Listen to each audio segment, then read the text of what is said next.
Anyone else like to share? How about you in the back with the glasses, sir? My name's Bobby, and I am an addict. Hey, Bobby. Hi, Bobby. You know, you folks aren't here because you're gamblers. You are here because you are terrible gamblers. Hey, Bobby. These folks don't need to stop doing what they're doing. They just need to get better at it. Who's dealing? Please. Who's that? All right, let's roll. The Thursday Night Throwdown has begun as we step up and in from the Weehawken studios here this evening. The pimps, the players, the hustlers, the people that bust them, and everybody else in between. Thursday night football going down right now as we speak, and we're battling here tonight. Our overplay looks like it's done right now, as for one reason or another, the New Orleans Saints just can't get going here tonight. You know what's amazing, isn't it? Dallas Cowboys, good football team. A month ago, they weren't a good football team. Now they are a good football team. You know, that was then, this is now. They're really playing a perfect game tonight. They're doing really what a lot of the public thought they were going to do, which is kind of pissing me off. Cowboys get the ball for the first time here in the second half. This is a big drive here right now. The Cowboys have been able to kill the clock, and they've successfully done what they like to do. New Orleans just took 5 minutes off the clock and only got a freaking field goal out of it. So we'll keep our eye on this game here this evening. We're going down in flames here on the over. But I'm not in a panic about it. I do want the Saints to come back and win this football game, which I'm not so sure they can. We kept waiting for that flat spot for the New Orleans Saints. And looks like here it is. It appears like this is the night where, they're just lethargic. They're slow. There's no sense of urgency. And the clock is ticking pretty fast in this game, isn't it? Look, it's 10:05. There's only 9 minutes left in the third already. It's just like tick, tick. This might be one of the faster NFL games of the year, actually, at this rate, the way this thing's going right now. Sean Payton got mad after the last drive there. It's the first time it really showed any emotion, but I'm really surprised. I know Dallas's defense is good, but I'm really surprised that New Orleans being shut down on offense like this.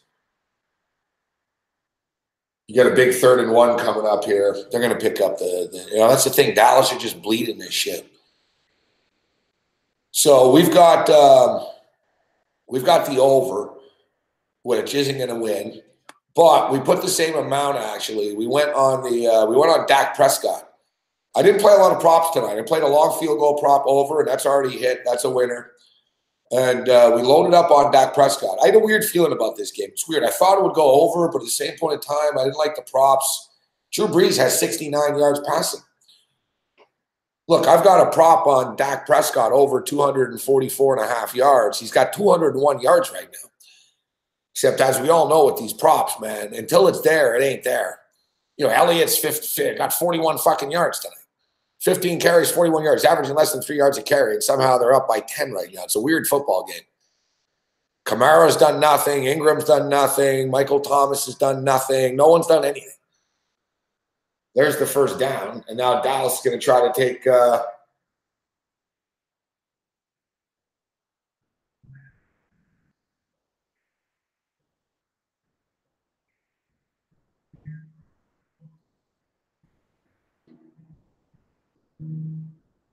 I'm not really sure what the Saints were all talking about that he didn't get it. Like, he picked it up by like 2 yards.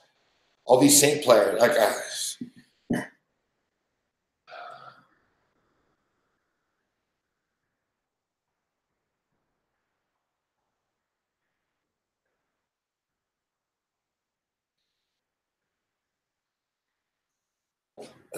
there's something frustrating. There's something frustrating when you bet against Dallas. I don't know what it is.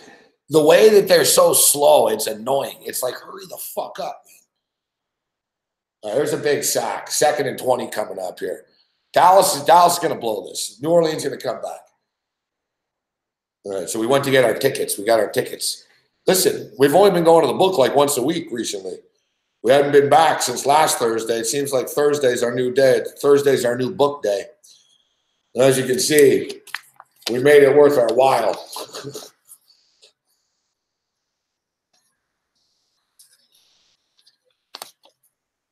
As you can see, we made it worth our while going there. Figured I don't go there often, so I better get my action in.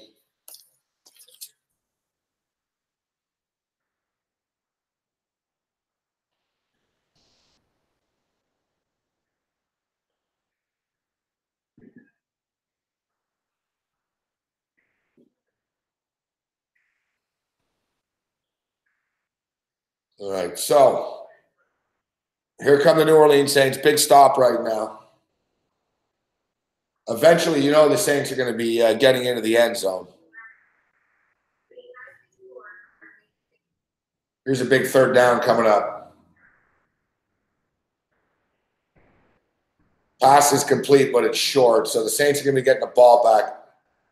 All right, the Saints defense is getting alive here. Like, their energy is good. It's weird. The body language has been bad, even for, like, Drew Brees. Like, Drew Brees is a good leader and shit, but the Saints are, like, weird on offense tonight. I had a weird feeling when I saw them right before the game started.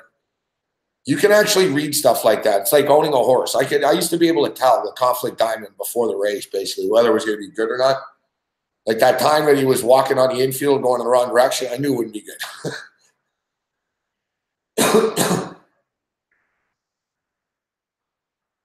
But the Saint players, when the game started, the Saints offense was sitting on the bench. And I don't know, man, they looked like they were all just daydreaming. No one was talking. Everyone was just sitting there. It was like before the game started, I was like, I don't know, man, you guys should, you don't really seem into this. I'm surprised. Like, they've had a whole week off, too. Like, even right now, Drew Brees, like, just walked on the field instead of running. Like, it's just there.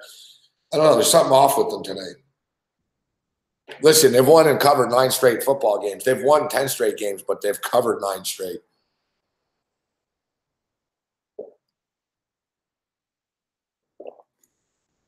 You know, eventually it was going to catch up. What's up, Iggy? What's up, Pick Machine? Henry? Brian Rowe? Johnny? Jazz? Rich? We got a full house here. Lucas tonight. What's going on? So, yeah, this is what's up, Paco? So this is our second to last show here on SBR here tonight. Although we went through this last night, so I'm not going over it and over it and over it or anything like that. I'll step up and start pimping the Patreon tomorrow after we wrap this thing up. We'll be on Saturday on Patreon, but then we'll just resume regular business next week on Monday. Although there'll be some different time changes and shit like that. We're gonna tweak some stuff. I'll figure it out. Let's just get through this football game right now.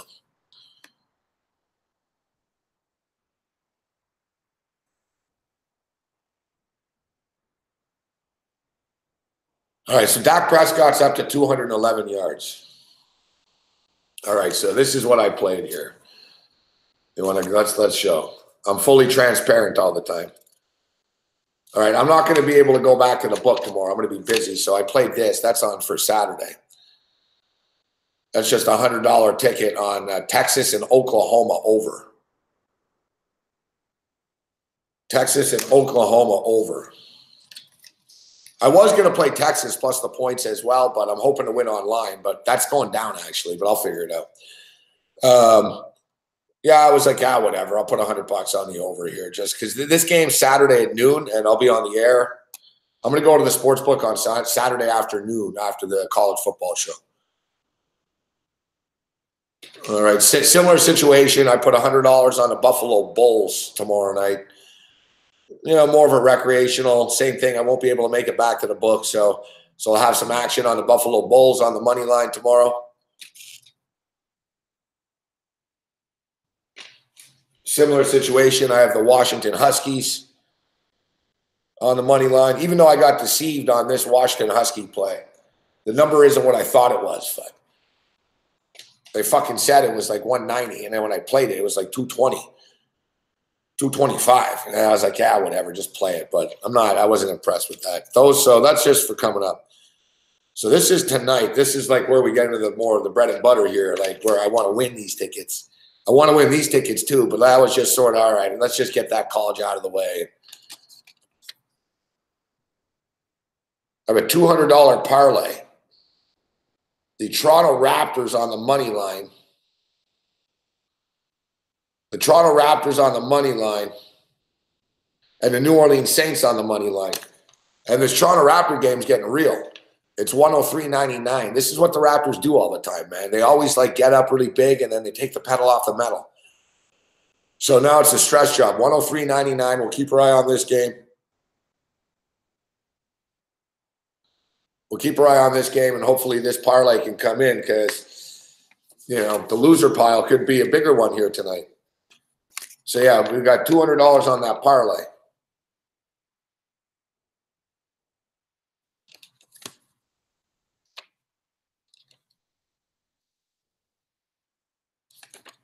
Now, this is a ticket that I liked here.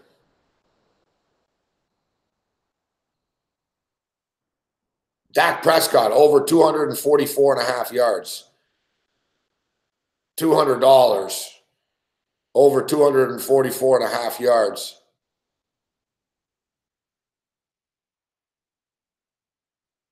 This would be a good one to hit to get back the total I'm about to lose.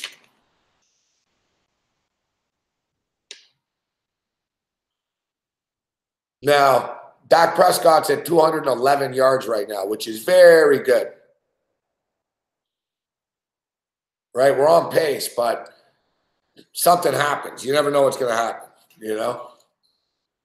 We're not there until it's there, as I stated. All right, this one's dead, fuck. This one's dead. This game's not going over 51.5 points. That's a $200 loss, too. That's not good.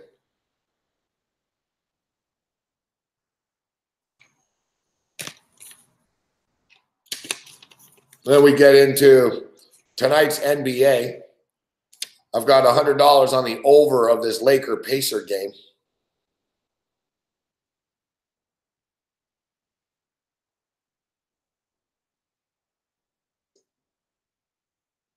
I've got $100 on the over of the Pacers game.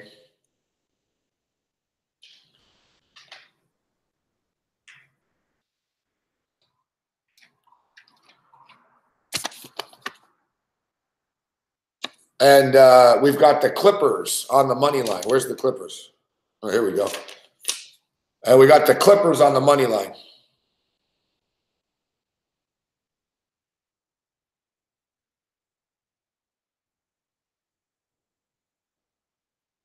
And we got the Clippers on the money line. So for late night picks here, we've got we got the over in the Laker game, and we've got the Clippers to win the game.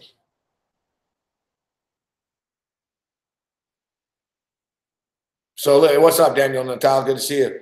So listen, you know, we're sort of all over the place here. You know, we're going to hopefully we can hit the Dak Prescott. We're going to lose the over. That would be a break even there. Hopefully we can hit this Saints Raptor money line parlay. There's still some real estate left, although I don't love the way this game is going. I don't like the way anything is going. Saints moving the ball a little bit right now. If they make this 13-10, I think the Cowboys will begin to collapse a little. 2nd and 10 right now. It's just taking everything slow with the Saints. Right? Drew Brees back to pass, dumps it off. They're not going to get much out of this. They get like what they lose a yard. There's a flag on the play. You see what I'm saying? There's just no rhythm. I tell you, this Dallas Cowboy defense is really bringing it, man. And it's not just today. They've been bringing it for the last month. And, oh, yeah, we have the Corey Parson parlay that I put 25 on it. He put 25. We put 50 on it together. And Corey Parsons got bad luck. We lost by half a fucking point. Now, the Georgia Southern game's going on right now, but they were hanging around the last I saw. We had the over, man. Over 134.5 in that Alabama Central Florida game. It lands at 134. 70-64 final score. Lose by half a point. Whatever. It's fucking daily, man.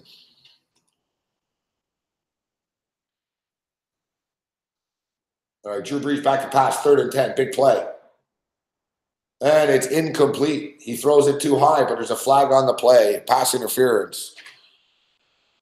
Or the new pass interference, I guess they call it defensive holding.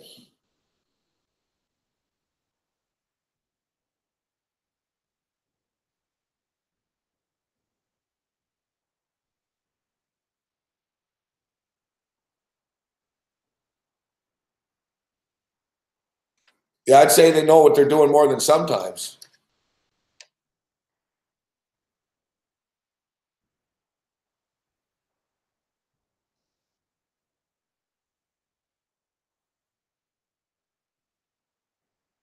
Yeah, what's up, Lucas? That's the thing. Where's the urgency? Like with the Saints, you know what I mean? They're just sort of walking everything up. Like, I understand there's a lot of time left in this game. I understand there's a lot of time left in this game, but the Dallas Cowboys are good at eating up like 5 to 7 minutes. Like, you know, if you're the Saints, you got to start thinking, like, worst case scenario, you might touch the ball 2 times again. Like, it's that sort of, you know, like you can't screw around anymore. Like, I'm dead serious. Like, they might get the ball 2, 3 times, you know, maybe 3. And if they're really lucky, 4 type thing. Like, Dallas is good at milking the clock. So, like, they have to have more sense of urgency than what they have here right now. And if you notice, the Saints running backs, both Ingram and Kamara, keep running sideways tonight for some reason. The thing is, like, Dallas's defense is very good in the sense that they're really fast. So going sideways won't work. Like, I don't understand why they're just not aggressively throwing the ball, the Saints. It's frustrating. Everybody was right. You know, everybody warned me and said, hey, the Saints are going to try to pound the ball tonight. They will. And this is what they're doing. I tell you what, the Rams are liking what they're seeing right now.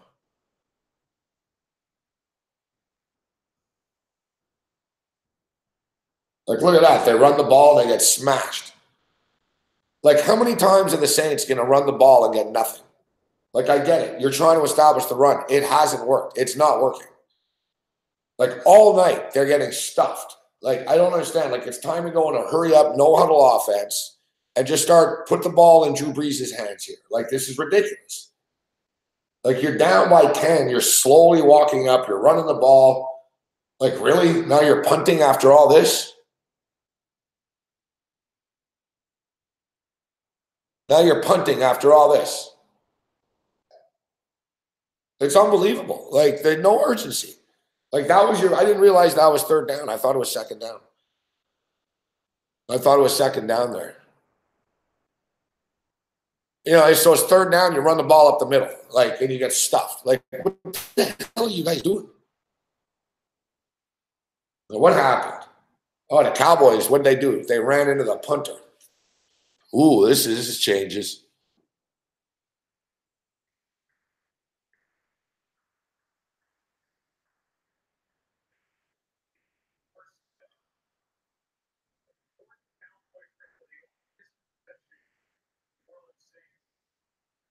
That was a pretty stupid thing. You know what? Like, at first, it wasn't his fault. Like, he started falling towards him, but then he purposely hit the guy in the knee with his helmet. Like, right, this could be a game changer. And what do? They run the ball up the middle again. I was just going to say, what do you do after a turnover right now? Dallas are all in shock. The crowd's all quiet. That's when you get Drew Brees, drop back, bam, Michael Thomas into the end zone. What do? They run it right back up the middle. Guys, it's not working. Like, is Sean Payton, like, throwing this game? Like, are you fucking baked or something today, Payton? Like, what's going on here, bro? You're like the best play caller in the NFL, and it's like you're calling a game like Nate Hackett tonight. Michael Thomas can't. No, Alvin Kamara can't catch a ball.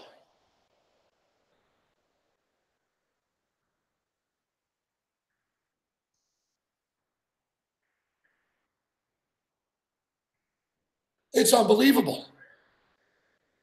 Like, I'm not even asking the Saints to cover the number. Just win the day. What are you guys doing? Like, come on, Kamara. You got to catch that ball.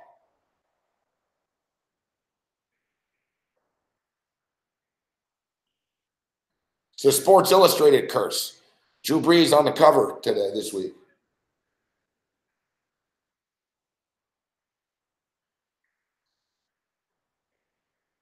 Boom, touchdown.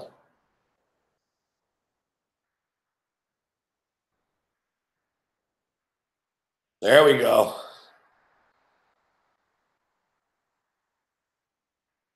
Seahawks on Sunday. Yeah, good call with hitting the touchdown sounder. Whoever said it before the touchdown came.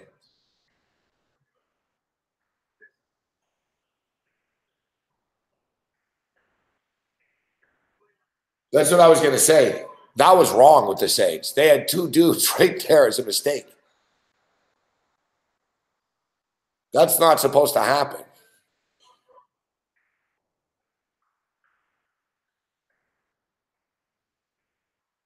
I think the Seattle Seahawks destroyed the San Francisco 49ers. I don't like laying 10 points in the game, but I think they cover and beat them. All right, we got a game, 13-10. That has to wake the Saints up. It has to wake the Saints up. Like I'm talking on the sideline and just everyone like, all right, guys, let's wake up here. Because this is serious business. It's not like the Saints, even though they've won 9 in a row, 10 in a row, they've covered 9 in a row. It's hard to decipher that. You hear what I'm saying? Even though this team is 10-1, even though they're 10-1, let's check in with the Raptors. Even though they're 10-1, it's nice that the Raptors are really good. I get to see them on TV here. Close game though, 114-108.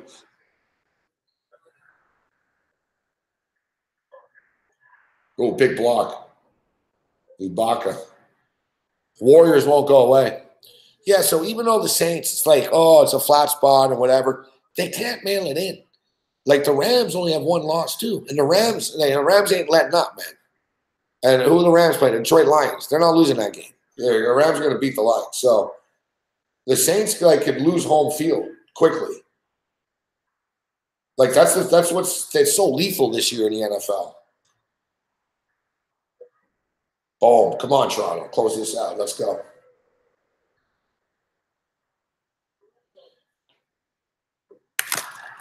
When I was in Toronto, I made sure to locate my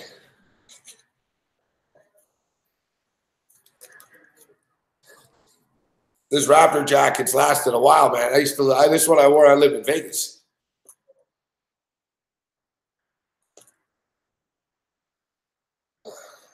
This is the coolest Raptor jacket I've ever. This is cool. No one really has this either.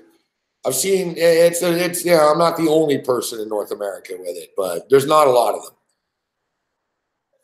It's old school. It's cool. Starter style.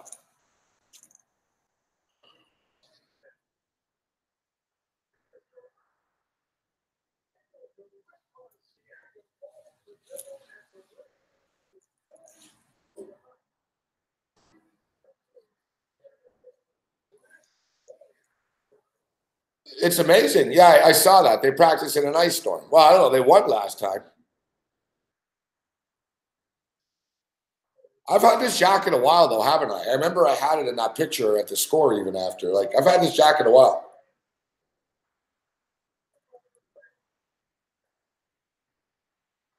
When I lived in Vegas, I was known as the dude in the Raptor jacket, Raptor guy, Gets cool. That jacket's perfect for the temperature in Vegas in the wintertime. Oh boy. 114, 112 right now in this game.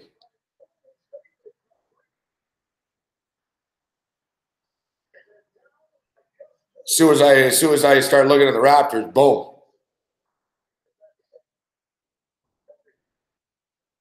No, that was Sonny that burnt the jersey. I don't burn jerseys.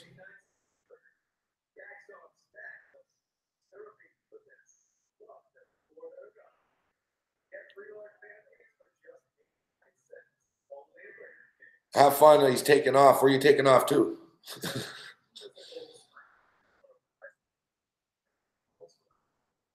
Drew's going to Mars.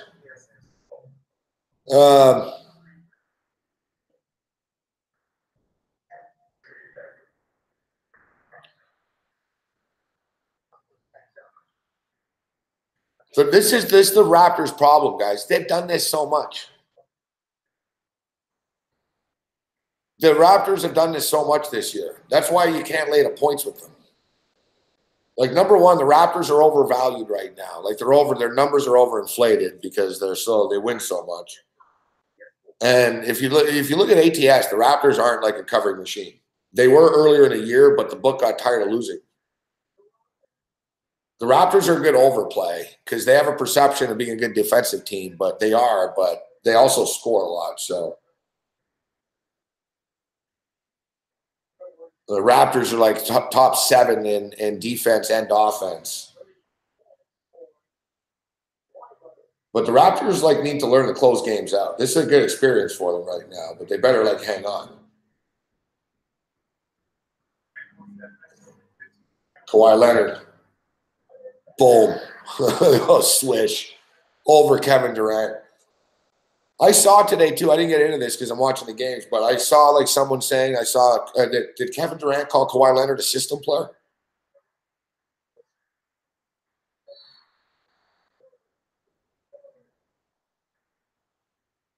Leonard and Durant are going at it right now. Look at that. Boom. Shot. But now Leonard and now Durant's going to the line now. And look, he nearly stole it from him, too. They really should be into the Rage Hall of Fame.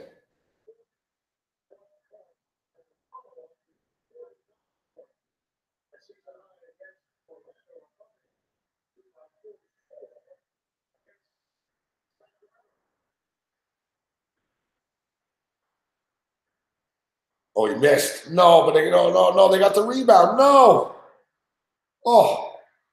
Oh my goodness, that was close. Can you imagine if they would have hit that 3?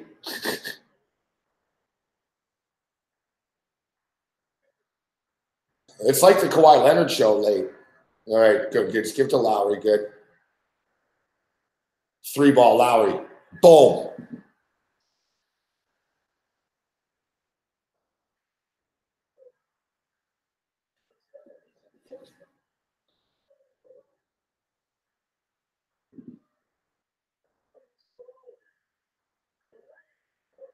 Oh, now Durant for 3.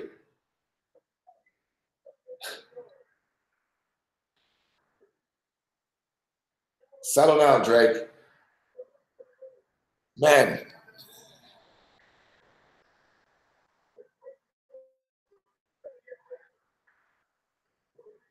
Kawhi Leonard with the ball at the top of the key. He's got Kevin Durant on him. Oh. Well, this is it. 15 seconds left. Kevin Durant with the basketball, taking it to the rack. They're down 3 points. Kevin Durant for 3. Hits it.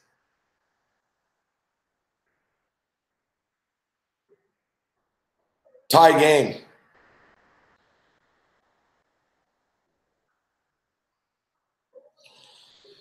Oh, my God.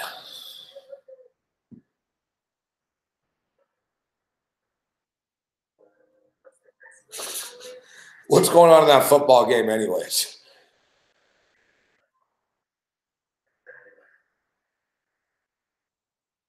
It's easy for me to say right now, but the Raptors should have just fouled him when he was taking it to the rack. You see Durant was taking it to the rack, and then he realized he needed a 3, and he walked it back out. The Raptors should have just fouled him when he was taking it to the rack.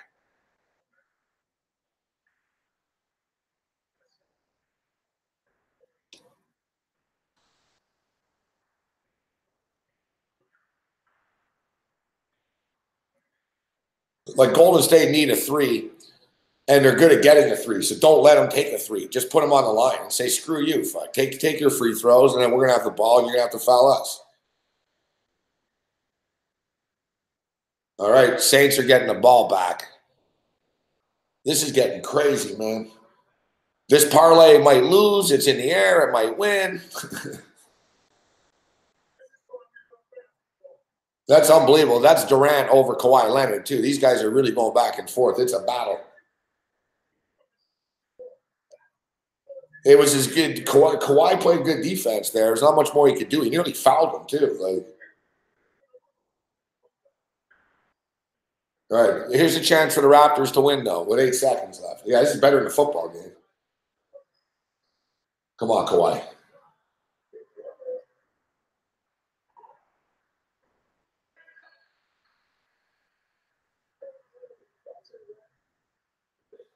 Oh, fuck off.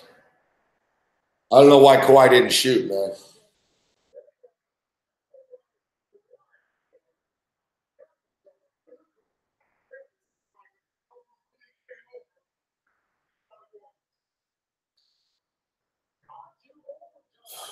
What is it with our star players? Like, that's something DeRozan would do last year. Like God, like, no, you know what I mean? No, like, you remember too, like Kawhi booted the ball out of bounds once. So he had the ball late in the game like this. I don't like just designing it just for him at the end. Like he's a great player, but he's not just a pure scorer, right? Like, there's nothing wrong with giving the ball to Kyle Lowry there and letting Lowry just take it to the rack and getting fouled. Like, yeah, I don't know, man. Like Leonard, you waited too long. Like if you're gonna kick it out, at least give fucking the guy a chance to shoot the ball.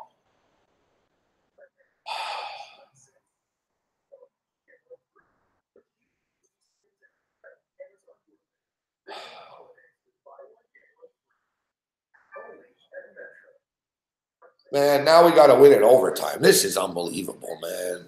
What a night. I was just hoping, we're going to end up losing at this rate. Where's Dak Prescott at?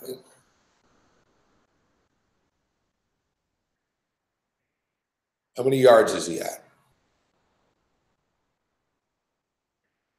I don't know why. I knew this Raptor game would go over, too. I don't know why the hell I didn't take the over. Like, Dak Prescott's at 227. He said, can you believe that Drew Brees is throwing for 99 yards in this game only? So Dak Prescott's at 227 yards right now. We need 245 yards. So we need 18 passing yards from Dak Prescott with 14 minutes left. You know what's ideal here? If the Saints just take the lead, 17-13, and it forces the Cowboys. That's the thing with the Cowboys, and me and George Kurtz were talking about this. He's a big Cowboy fan on Twitter. We were talking about it earlier in the game. I told him the Cowboys need to stay aggressive. Like, you're up 13-0 on the Saints, and the Cowboys just sort of are like, well, let's just run the ball and let's do, It's like, it's not going to work, guys. Like, the Saints aren't going to stop. Like, and if, mathematically, if you give the ball 10 times to Drew Brees, you might stop him 7 times in a row, which is an anomaly. He's going to score. He doesn't have that fire in his eyes still yet, though. Here he is, back to pass. There you go. All night they've been sucking on first down. That was a nice 12-yard pickup on first down to Michael Thomas. Momentum is definitely starting to shift. It's nice, too, with Buck and Aikman here without Tessitore yelling at us.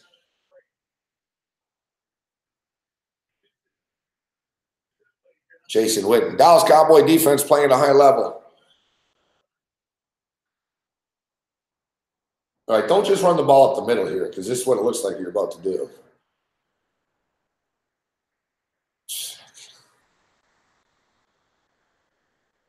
Like, if I know you're about to run the ball up the middle, then the Dallas Cowboys coordinators know you're about, like, come on, man.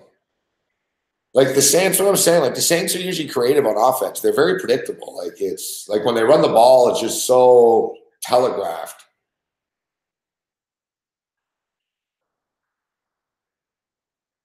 Like, I don't even know why they're huddling. I just don't know why they're not just going crisp, like, bang, bang, bang. Breeze back to pass, dumps it off.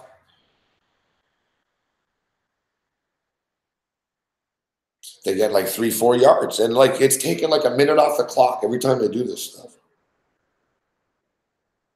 All right. What's up with the Raptors, man? Ibaka, boom. Raptors up by 4. I have Ibaka in one of my DraftKings teams. I haven't checked in tonight. Let's see what we're going. What's going on over the DK?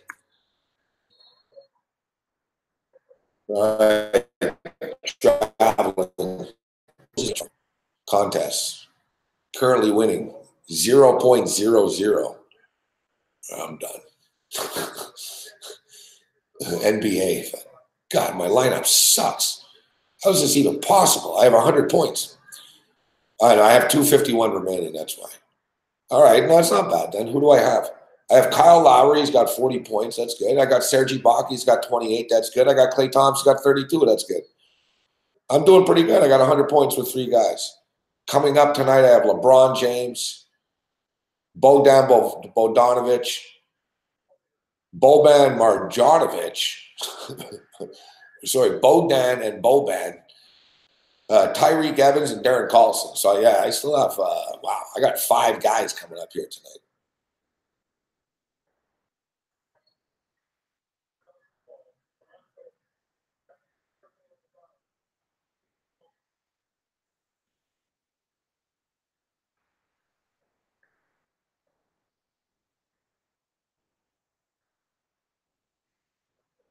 You gotta love Nick Nurse's suit.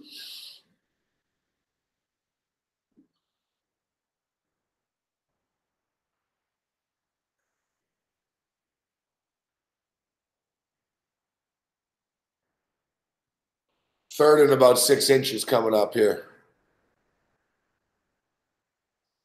Yeah, you gotta like that suit, huh? But Nick Nurse, that jacket. I like it actually. Like I think Nick Nurse should do this like every night. Like get different colors, like wear a red one, like just mix it up, like just dress like insane. Like it's working. You're lighting up the internet. Everyone loves it. Especially if you win tonight. Just do it again. Like he should just become that guy. The NBA is a league that likes fun guys, Exactly. It's like a tribute to Sager, but he should just do it. Like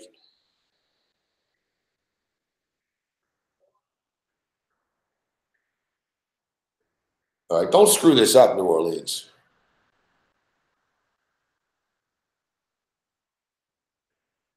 All right, they got it. Yeah, they're coming on, the Saints. They're coming on. Oh, is it like Sager night or something tonight? What is it with Toronto weird shit? Is it Craig Sager night tonight? Is that what the Sager Strong? It is. Oh, okay. I didn't realize that. I just thought Nick Nurse was being fucking was a pimp tonight. I was like, wow, pretty cool. Like I was like, man, way to bring it, man. Like fucking against the Warriors, national television. I like your style. Like, oh, down goes Breeze.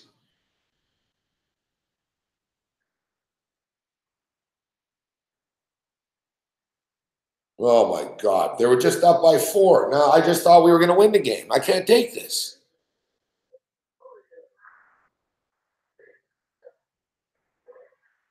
All right, come on, Toronto. Close these guys out. Come on. Kyle Lowry. Danny Green for 3. Yes. I guess as a Raptor fan, we're gonna have to get used to this, guys, because we're gonna be playing in June, man. It's gonna be stress. I don't know how I'm gonna take it, to be honest. Yes, Raptors ball. Kawhi Leonard just knocked the ball out of KD's hand. Like, you know how hard that is to do? Like, people don't realize how good Kawhi is.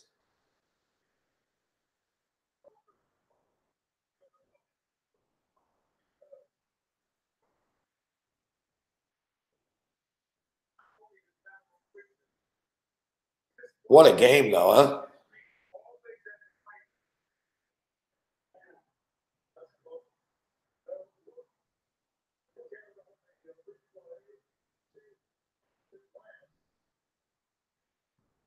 Yeah. I don't know. I think it might have hit Durant. Look. I don't know. I think it might be Warrior ball.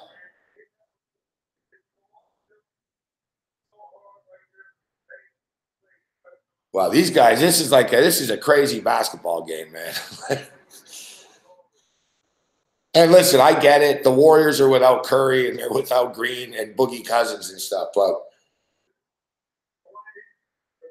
it's still not easy dealing with Kevin Durant and Klay Thompson,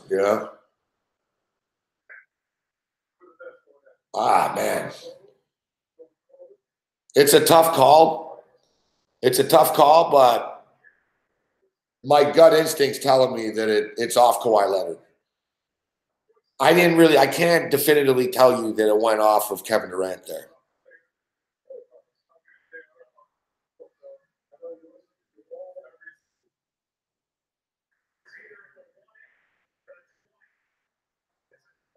All right.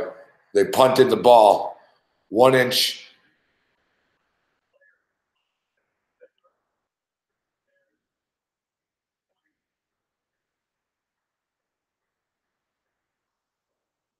Oh, fuck off. Now they're moving it to the 20.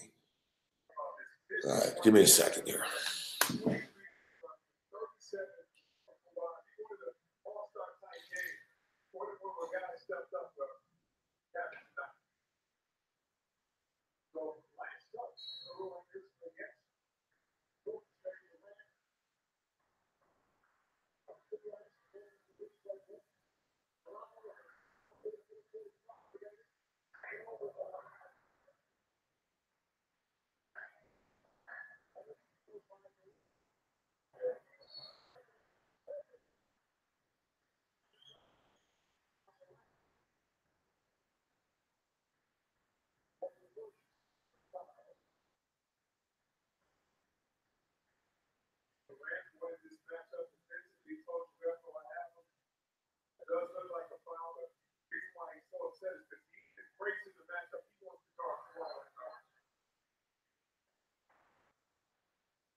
Man, this game's really like slowing down here. Right?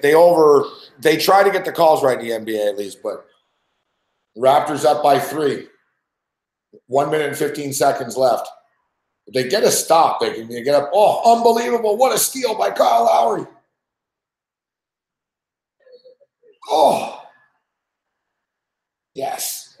Man, the Raptors are good on defense. Like, it's unheard of, like, in the NBA. It's like it's a pickup game on the street, man. Like, the Raptors just come up and smack the ball out of your hand. Like, it's like watching, it's unbelievable.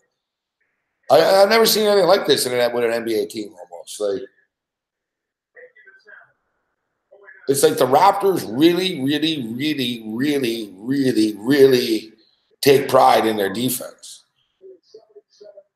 It's high risk, high reward. You know what I mean? They're like DBs that play man to man, but like, you know, it's like almost on every second possession, man. The Raptors are just slapping the ball out of the Warriors' hands.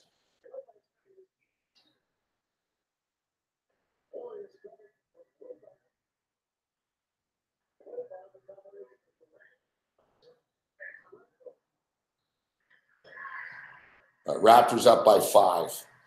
This is it right now. There's 1:05 left. Fuck, they were slow to start the clock there. They're up by 5. Golden State misses. It's over. What are you guys doing? Stop letting them. It's like, man, this is the thing with the Raptors. They get up by 5 and they get up by 15. They come up with another stop. They cut it to 3 again. Like we can't pull away.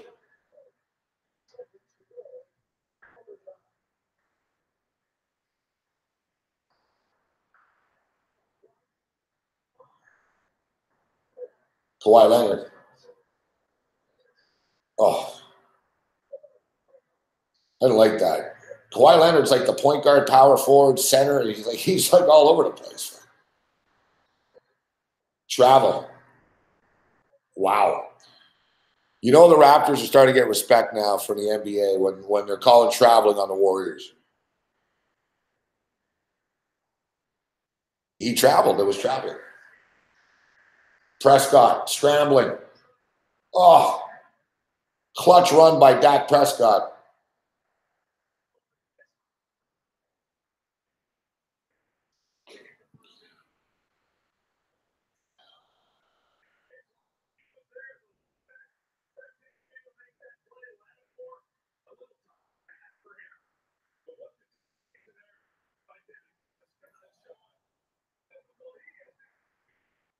Dear God, we're at 234 yards right now, man. We're at 234. I need 11 passing yards. Oh, that would have been the game, set match.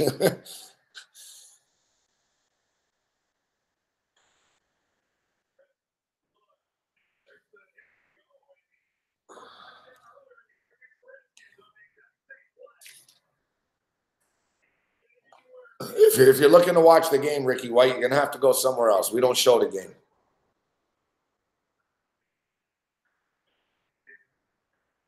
$13-10 right now. 6.5 minutes left. It's getting real right now for the time here. Well, fortunately, we only have a couple of more nights of show the game, bro. We're going to miss Laker, man. We're going to miss Laker guy.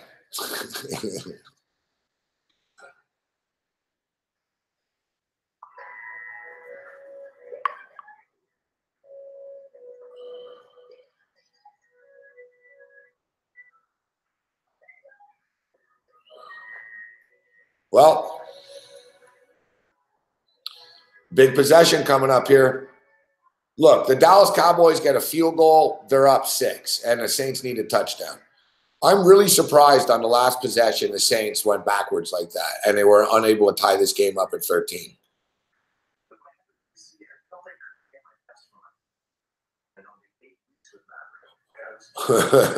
Settle down, Nick.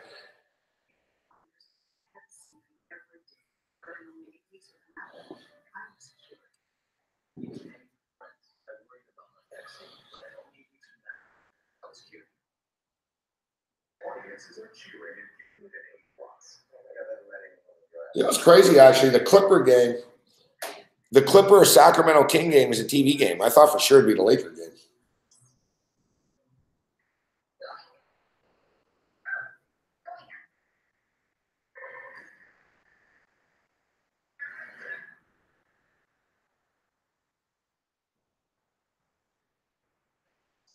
All right, let's get if we can get the Raptors. If we can get the Raptors home here, and maybe we can pray get a miracle. Yeah, we'll fire off the machine gun for you tomorrow, Jake. We'll kick everybody out. I had the Saints money line parlay and one the other. Should you cash out?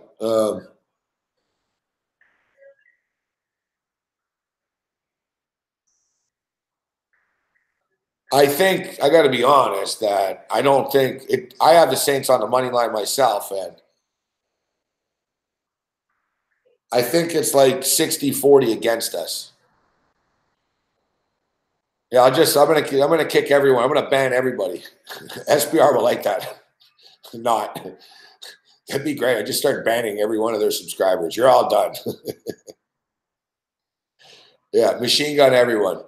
Actually, it is a good way to go out. You know what? You're gone. Bang, bang, bang, bang, bang, bang, bang. Second and 10. Dak Prescott passes it.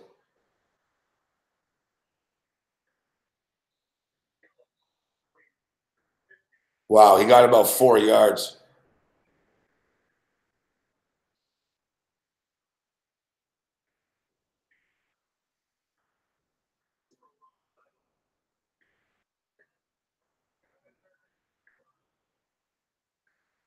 Let's see, Raptors. Raptors finally end this game. Good job, guys. Wow.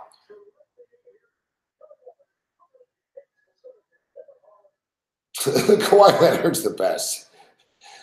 You see everyone's hugging after the game, the Warriors and the Raptors. Kawhi Leonard just sort of looks at everyone. He's like Dave Chappelle. He scratches his neck, doesn't talk to anyone. He's like, all right, that's done. All right, we're on the Clippers on the money line here.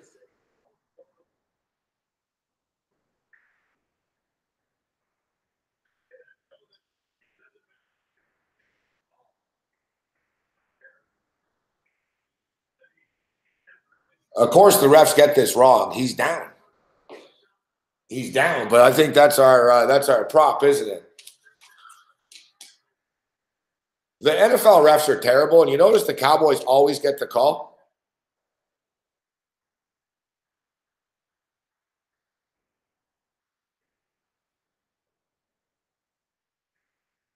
You notice the Cowboys always get the call. He was totally down. Like, that's an obvious call that he was down. Except, I guess we just won $400 back because of that bad call.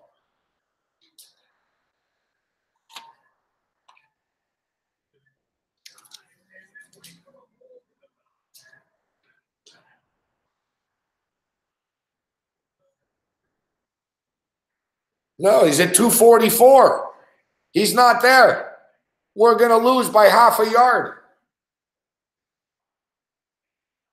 You can't make this up. We're going to lose by half a yard. They're not going to throw it again. We're about to lose by half a yard, guys. I thought he was at 245. He's not.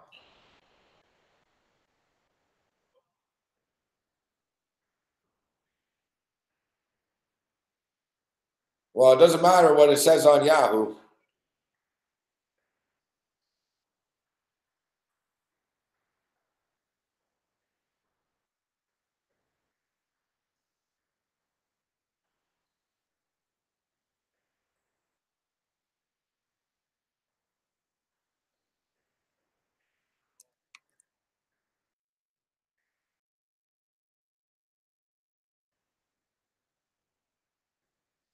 It is unbelievable.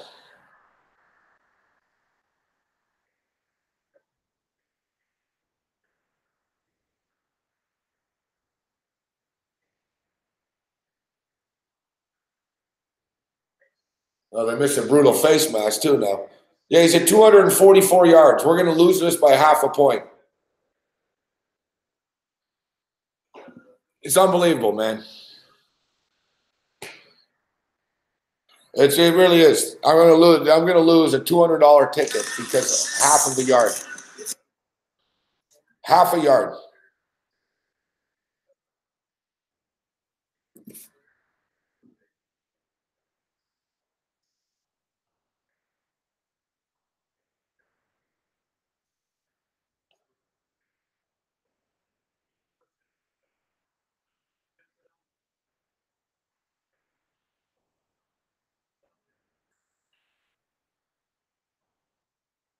There ain't no stock correction, HDC.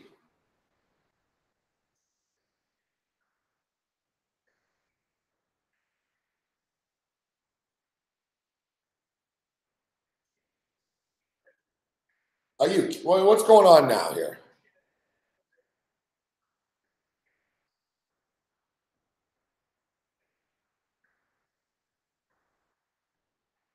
Why would the guy in the Saints do that?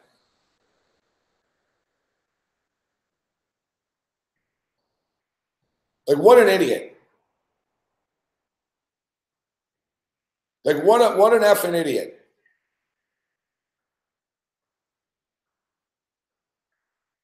It's like Dak Prescott's throwing the ball away, so the guy decides to facepalm him. And now they're just going to run the ball 3 times in a row here. Wow.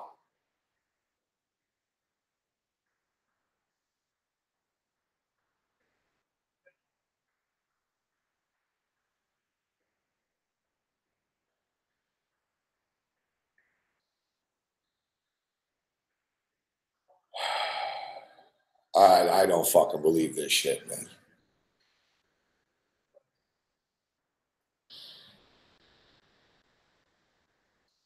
Well, the score app sucks, all right? He's at 240 fucking 4, guys, all right?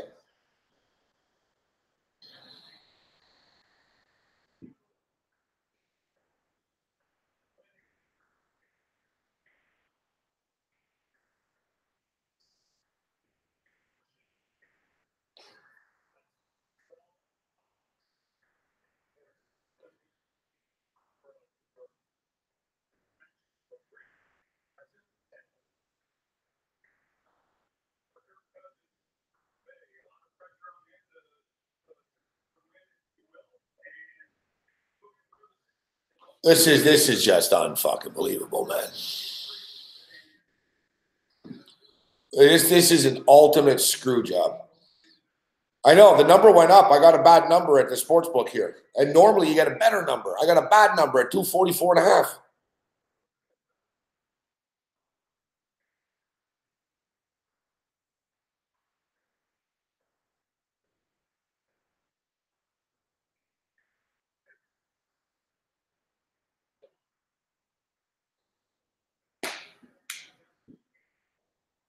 Four yards. Oh, man.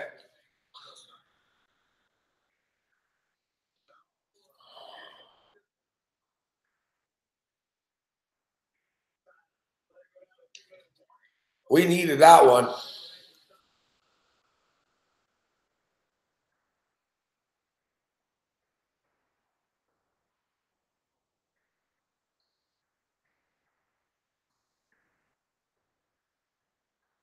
We needed that one.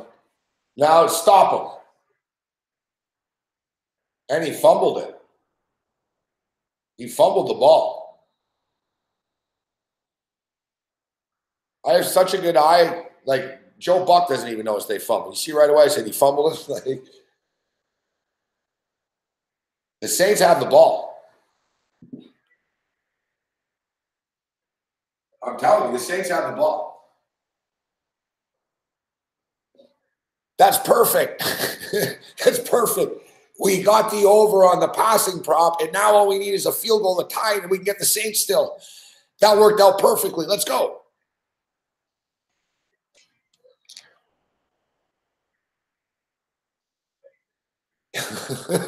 What's up, Sean Higgins? I know, bro? That really could not have worked out. It's like they got the 4 yard, they got the yard I need, and then they fumble after. It's perfect.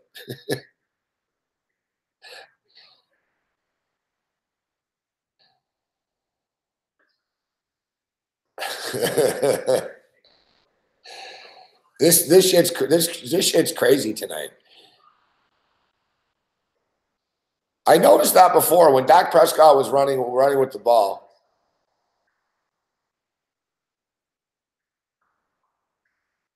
No, they didn't ask me for ID today. No.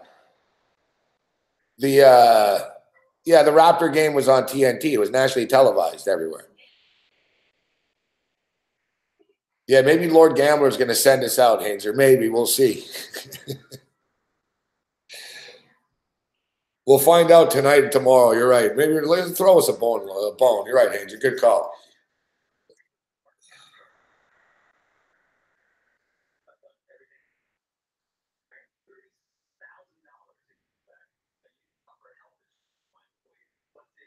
I figure for the last Friday Night Freak Show here, we should just let Mick and Big Man yell at each other.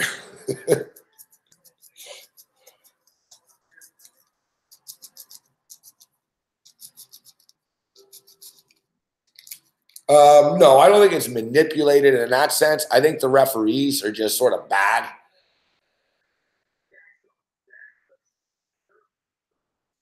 Like you know what I mean? You notice, listen, last week the Redskin game was terrible. The refs were bad and they gave Dallas all the calls.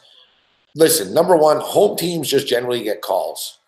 Number two, the Cowboys were getting calls earlier, but it wasn't egregious. I was just bitching on Twitter because I'm just a dick. And number three, as this game goes on right now, you're seeing the refs are just lost, like with everything. Like they're just all over the place. Like, yeah, they didn't get the Beasley call right, but then Buddy on the Saints like just tried to rip Dak Prescott's head off and got away with it.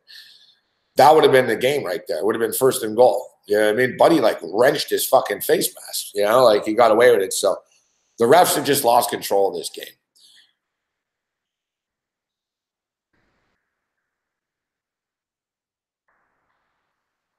So I don't really think it's just so they might miss something 2-3 times in a row on one team and you feel like they're screwing you, but it adds up where at the end it's like, nah, they're just clueless on both sides, to be honest. Like, I think the NBA screws like certain teams more. Like the NFL seems, I think they're generally just clueless. I don't think they're throwing it. I don't think the game is rigged. I don't think the refs are like, oh, we're going to fuck the Saints here. I just think they're just sort of old guys and they miss stuff. To be honest, the face mask was hard to see. Buddy on the Saints did it at the right time. He knew no one could see. You got to be kidding me, Breeze.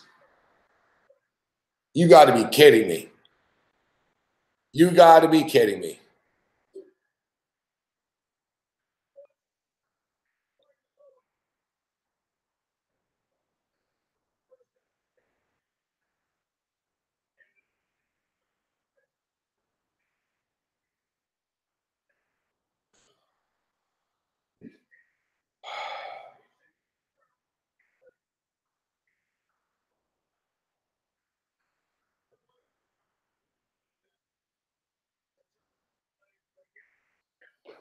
I don't know if he even caught it. Yet, Drew Brees sucks tonight. He just throws it up there like he didn't want to get hit.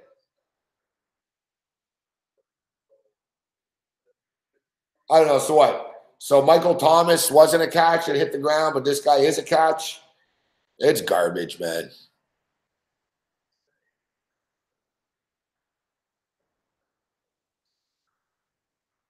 It's unbelievable, the Saints. All you need is a field goal. And they can't even like, well, what the hell's going on? Well, at least we hit the stupid prop, man. What are you gonna do?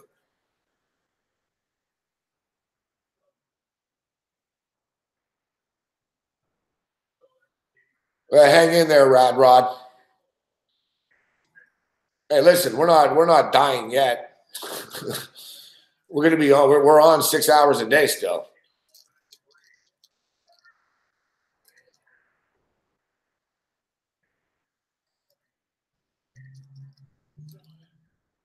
One 168 customers. What's your line of work? That's crazy. Those fires are nuts, fuck.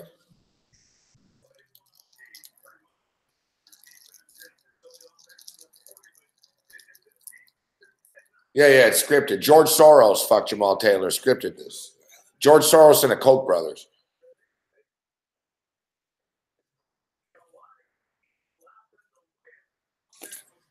I can't believe this game.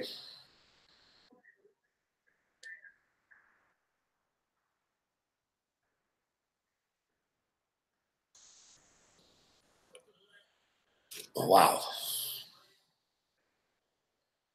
Wow.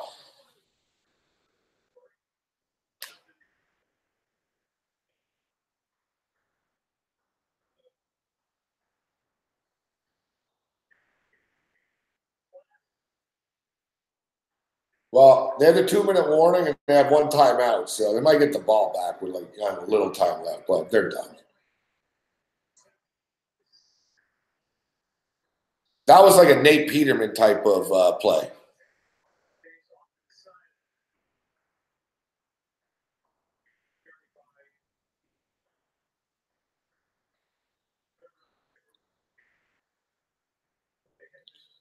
That was like a Nate Peterman.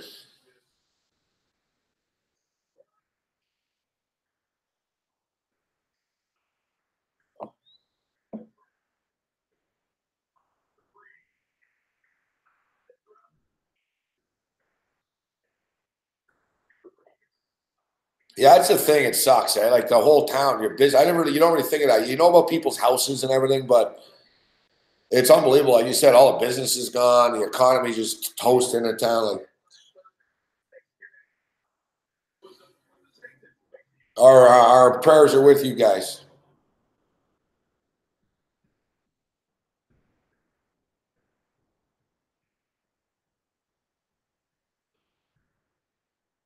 Are they, Drew? I'm not so sure.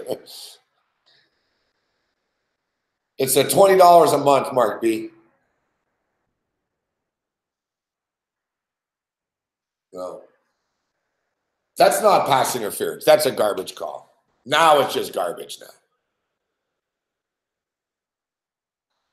that's not pass interference. Are you fucking kidding me? Where? Where's the pass interference? Where?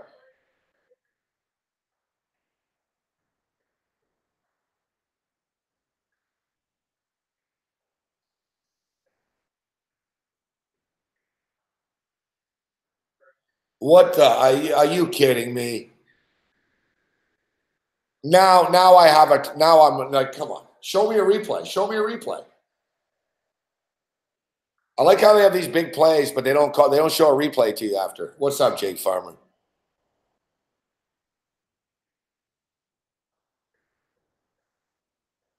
Like you can't just let them play, huh? You can't just let these guys play.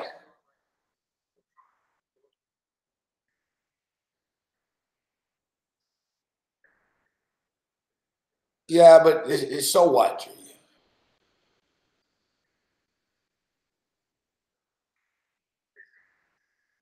You got to let them play at that point. It wasn't an overly egregious pass interference call. It was garbage. You know it's bad when fucking Joe Buck is saying, "I don't really see what they're calling."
Well, congratulations to everyone except me that really called this game to the T.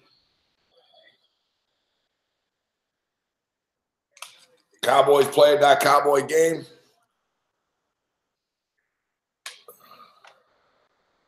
Wow. Oh, college is fucked as well, Muhammad.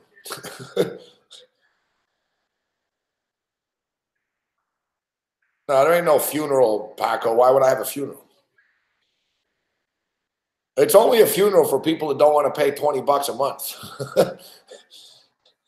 that's you know, let's be real. There ain't no funeral here for me.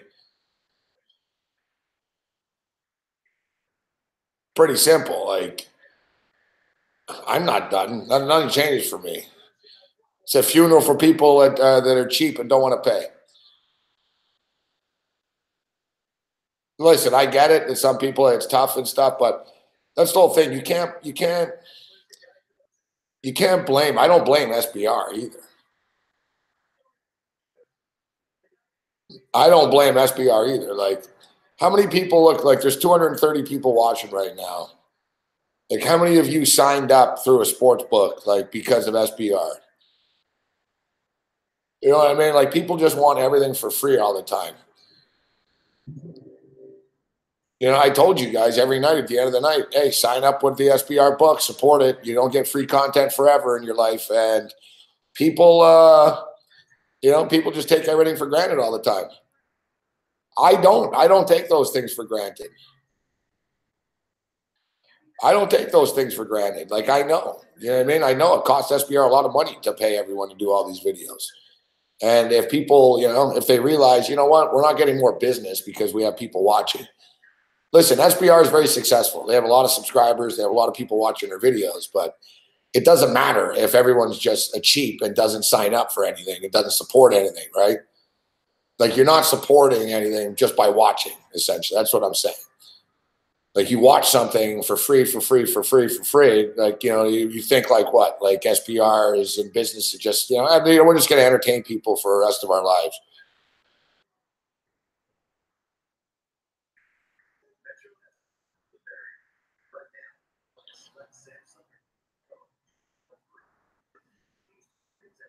Now, look, SBR wasn't really in the content business like this before. They got big time into content, and my guess is they're realizing that, you know what?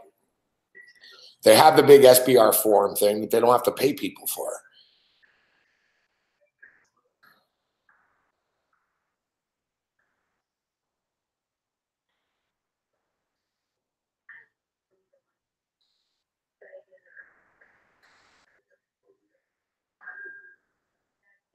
It doesn't matter if they're making money. They're not under obligation to give people their money. So, like I said, I don't have any ill will.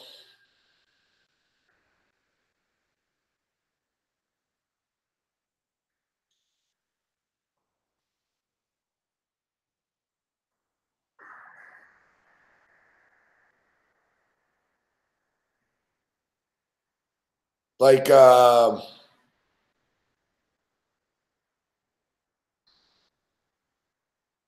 like I said, people want everything for free, and you know, you get what you pay for in this world. It's sort of like, you know, like the media right now.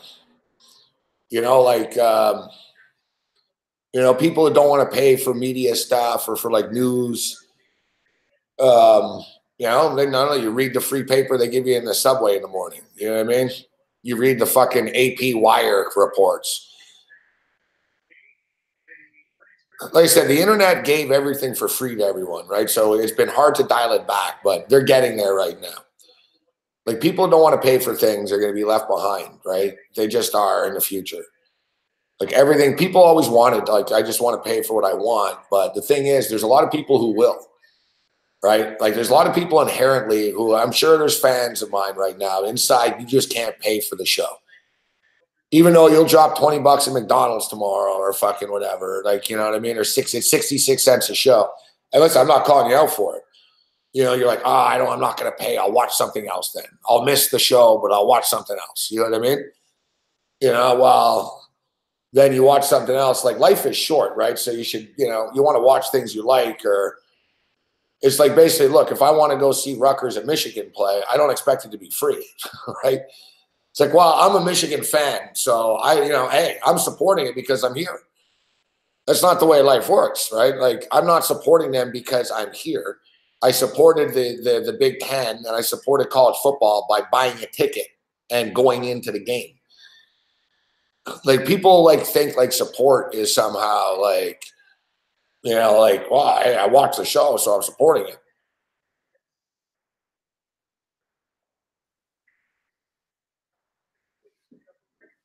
No, making money on YouTube, Paco, is the biggest fucking scam and farce in the world.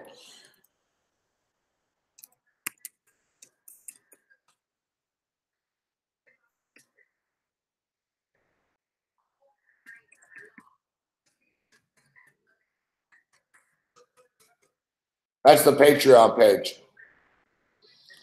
No, I'm not calling you out, Rad Rod. Your city just burnt down. I'm not calling you out.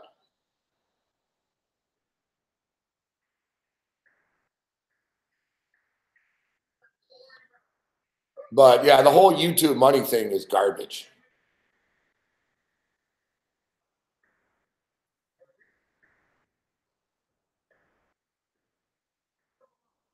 Like you don't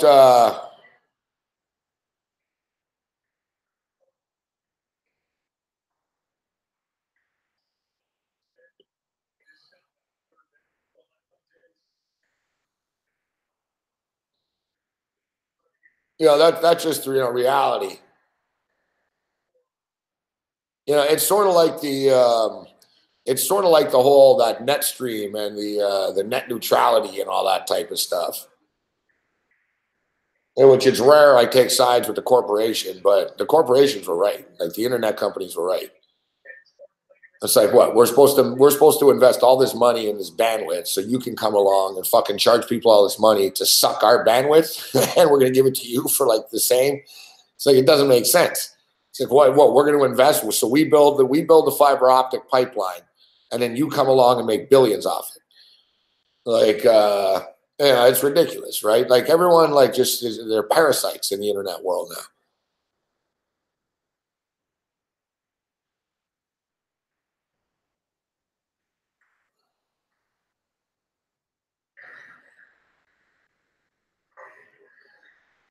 Now, look, and I appreciate that, Skooma Steve.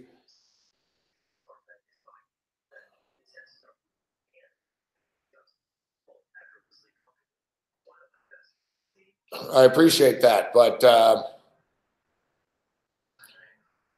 YouTube is actually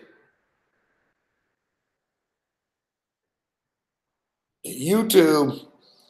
YouTube like created a great service for themselves and the viewer, but YouTube is bad for the content producer. Like people like, oh, I'm on YouTube. It's like, hey, you just give it YouTube free content. Look, I'm 48 years old, right? So I've been doing this a long time. There's some people, and listen, I used to do things for free and like next to nothing, but I don't have time to do that now. You know what I mean? I'm already on 6 hours a day. Like most people wouldn't even consider doing a night thing. I know people are hooked on the show. We've been doing it for years, but it's not like, oh, you know what? I did 6 hours, but let me go home and fucking, even though I'm dead tired, let me go home and fucking give people fucking another 2-3 hours for free because, they're fans, right? It's like, no. It's like, I'm a Slayer fan. I like Slayer. Never once in my life do I expect Slayer to do something for free for me. I don't expect Slayer. Hey, I'm a Slayer fan, so why don't you guys just send me your fucking new songs for free? I know you spent, $2 million doing it and marketing it, but since I like you, why don't you just give it to me?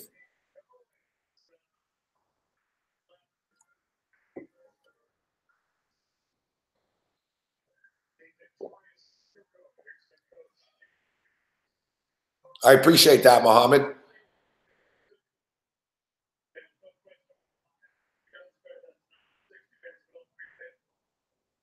Exactly. Exactly, Brooks. But the thing is, then you end up just watching crap, or like you end up on stuff. Look, I'm very like I don't subscribe to things and like stuff just because I'm so busy. I don't have time to watch other things, right?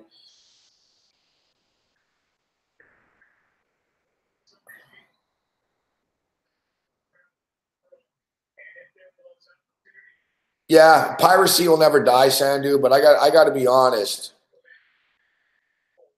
I got to be honest. Is that a way to live life? Like, do you really like that? You like when the stream goes down, you're like, oh shit, I want to watch this, but I can't because they blocked it, or the stream sucks, or it froze. It's like,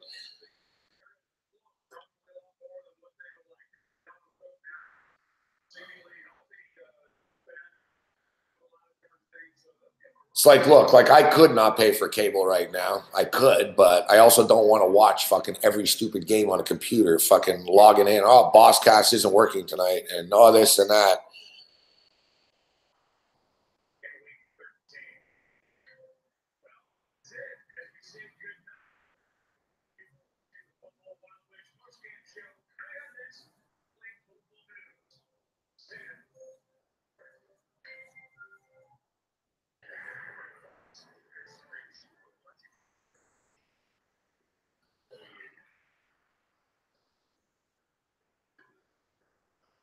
Yeah. So, all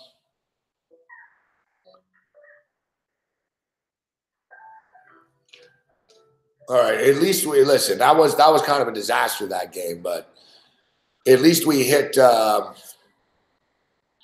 least we hit the Dak Prescott barely. Now we move on to the basketball. That's all we can do. So we have $400 in the loser pile, $200 on the over, $200 on the parlay, down 400. We hit 200 on the Dak Prescott. We hit the long field goal prop, but that was online. So these tickets that I have, like we always are full disclosure. Remember last Thursday we won $325. Tonight, so far we're down 200, 215 to be exact. We're down 215 to be exact, but we have 150 in action tonight, and we have another 300 on the go still with these college games tomorrow and Saturday morning. So we can still come out on top. We win the games tonight, boom, that gets me to 350, and then I got 300 left. We win all three, we're at 650 to 400. We win one of two of these, hey, we're at 550 to 450 or whatever.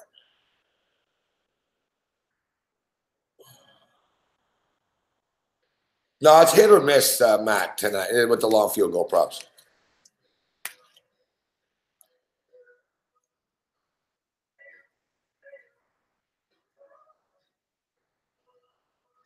Corey's parlay lost by half a point.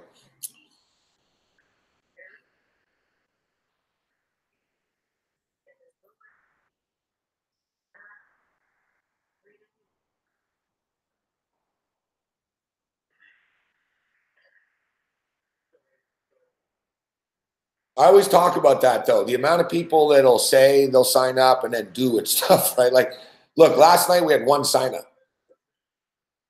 Now, it'll pick up next week when people really clue in.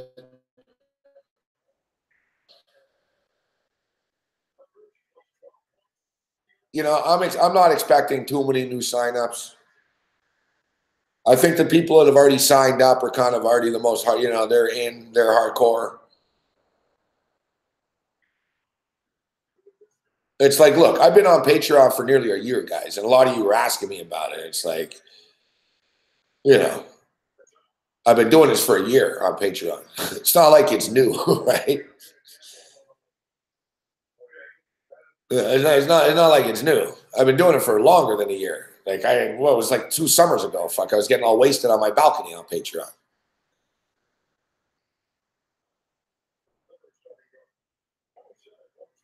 It's like, people, you do a radio show with Cam? I miss you and Cam. It's like, yeah, I know. You miss us so much that you don't know that me and Cam have been doing radio shows together for the last 8 fucking years. daily.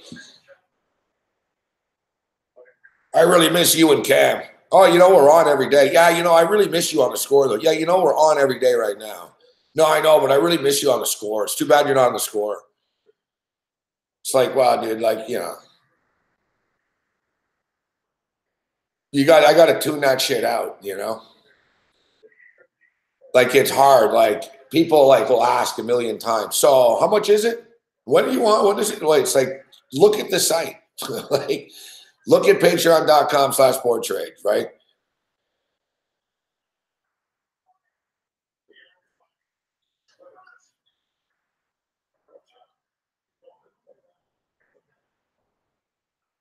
It was like when we were doing the simulcast, and it would say, like with Game Time Decisions, it would say on the headline of YouTube, it would say video only. For audio, click here. And then people would come in the chat and actually complain. How come I can't hear? It's like, I don't know, dude. It's in fucking caps written in front of you, actually, that it says that this is video and click here for the audio. And like it was like comical, like how dumb people are. Like it happened daily where people would come in and act all confused and then leave. Fuck this, I can't hear. And then I think, I don't know, dude, like you're smart enough to actually read, like click the link that I just posted for this, but you're too dumb to actually read it, I guess. Like,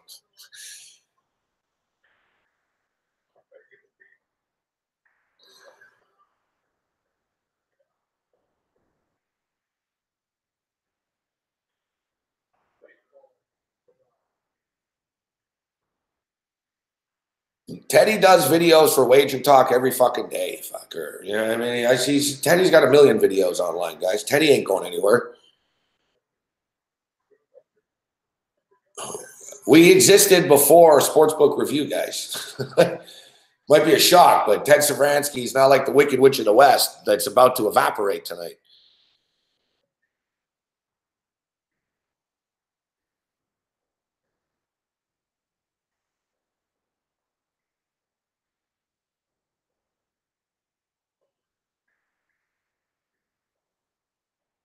Teddy's with me every Friday morning. I'll be speaking to Teddy at 11 in the morning.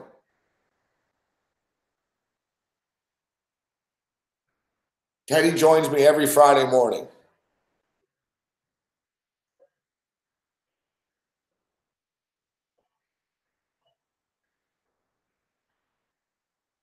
And listen, I know it's tough. Not everyone can know everything where I'm on and stuff like that. I get it. So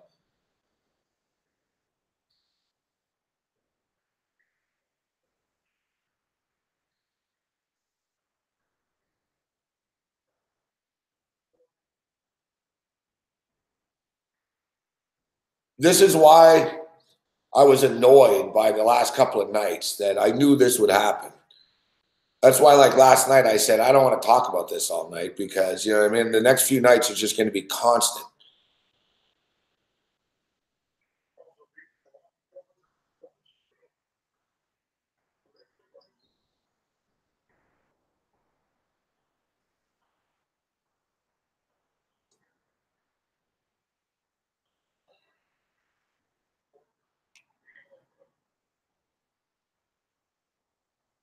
Cody, what up, Cody?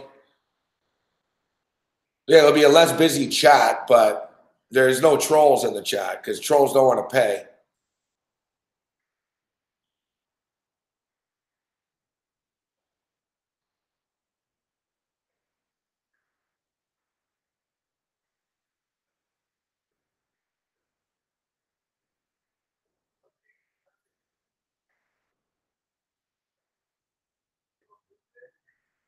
Yeah, I don't have the patience. Although, you know what? Like, that's why we really haven't kicked people out in the last couple of nights. I really don't care enough to, right? Like, if you notice when, like, the trolls come in and, oh, screw you, show the game or whatever, if you don't respond to them, they just leave, you know?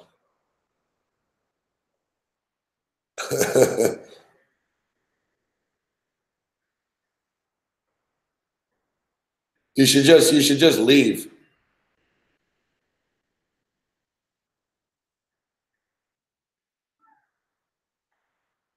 Yeah, I like OSU to beat Northwestern.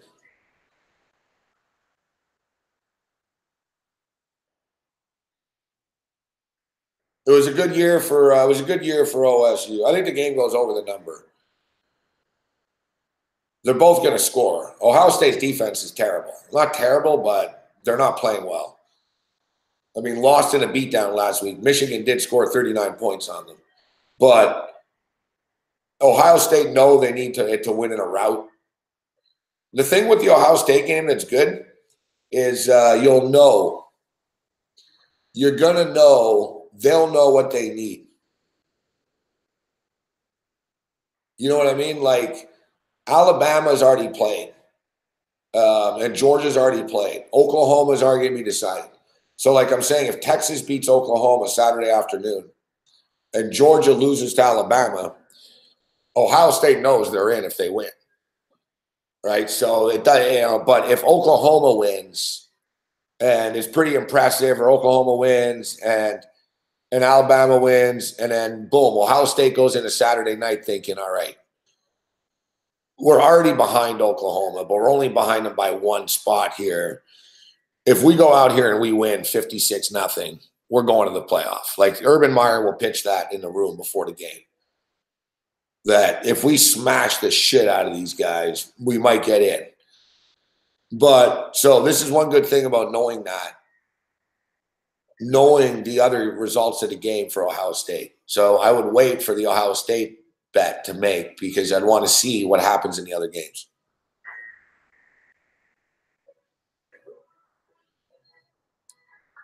Now, one thing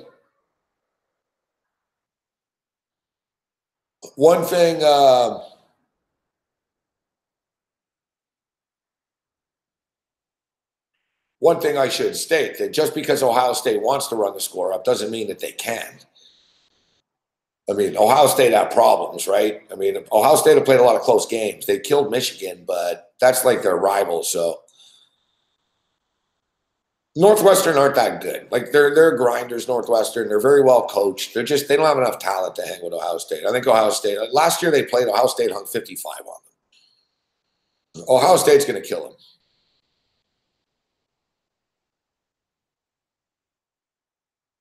But as I stated, you got to wait to bet that game. The Texas-Oklahoma game's at noon. That's going to really affect their mood. The Georgia-Alabama game doesn't really affect them so much, unless Georgia wins, and then they're just out no matter what. But I don't think Georgia's beating Alabama. So,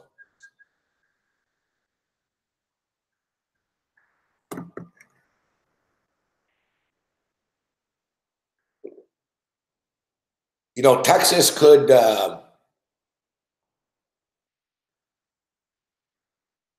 Texas could beat Oklahoma.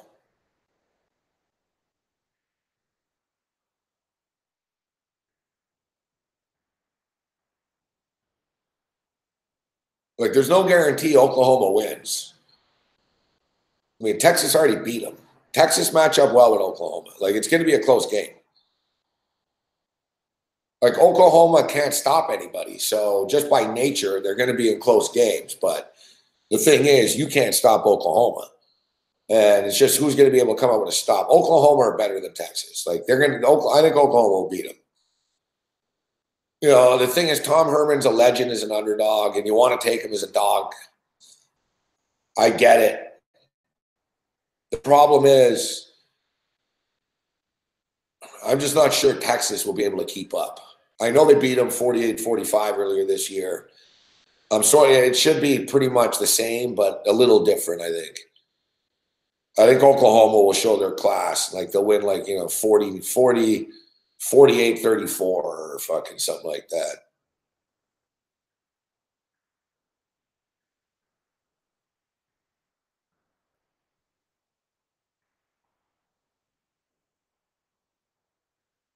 No, I didn't get to bet in on the Oilers, Ken.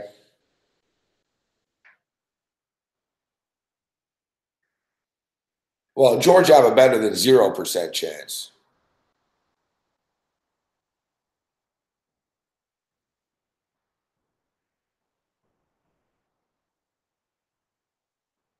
The thing is, look, Georgia nearly beat Alabama last year in the title game, right? It was 26-23, went to overtime.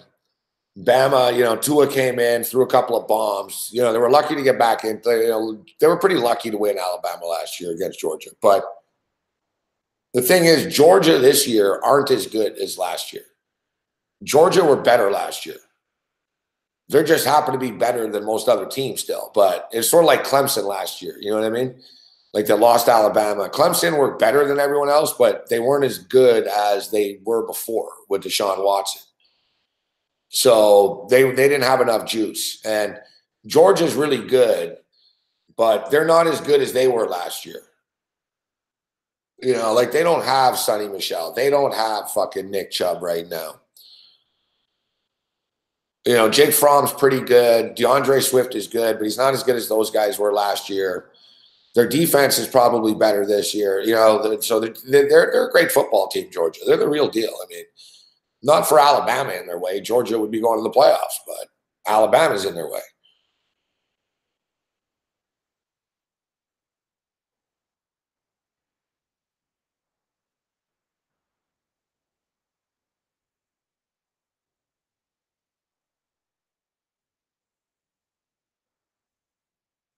So there's a few ways that this can go down.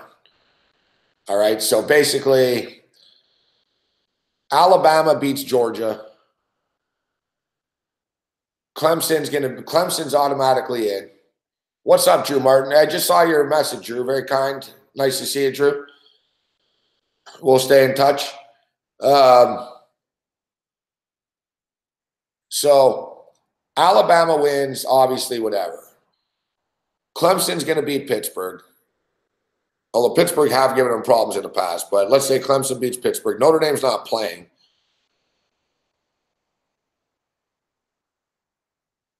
So essentially, you've got Alabama, Clemson, Notre Dame, and then either Oklahoma or Ohio State. And Oklahoma are ranked ahead of Ohio State, and Oklahoma are playing a team that is ranked ahead of Ohio State's team that they're playing. Northwestern's ranked 19th in the playoff poll. They're ranked 19th. Texas is ranked 13th. So there's a difference of 6 spots, and Oklahoma are just ahead of Ohio State. So it's pretty clear they're sending the message that if Oklahoma wins, Georgia loses, they're in. Now, the thing is, where the curveball comes in here is if Georgia beats Alabama somehow. If Georgia beats Alabama, then all bets are off for Oklahoma and Ohio State. You're out. Like, simple as that. You're not getting in. Georgia will be in. Alabama will still be in even if they lose. And then it'll be Notre Dame and Clemson. And, you know, Ohio State and Oklahoma can play each other in a bowl game or something. like that's the way, you know. Wow, 130 points in this fucking game so far. Crazy.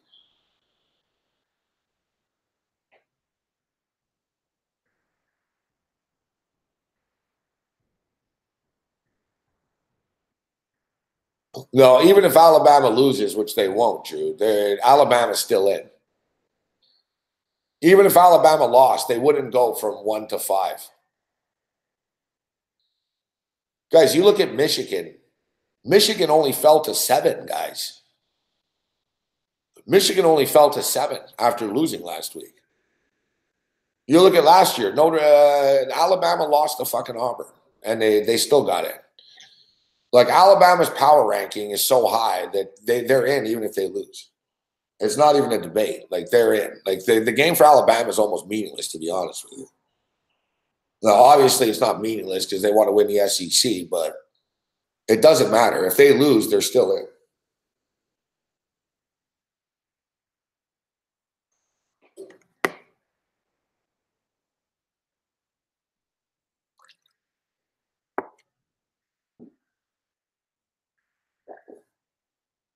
I appreciate that, Drew. We'll definitely talk. We'll get you on to talk about the bowl games moving forward.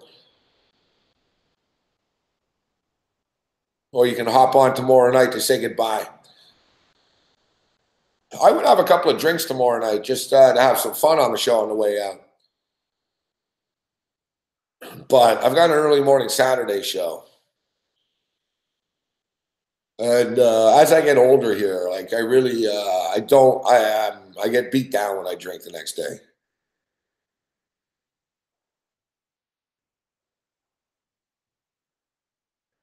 Like I'm gonna have to bite the bullet until I'm gonna have to bite the bullet until the football season's over for the most part. There'll be a couple of spots where I can go out and get crushed, but yeah, Marshall Fox in studio this weekend with us. I don't need to be getting all like, I don't want to be all wrecked and shit hungover.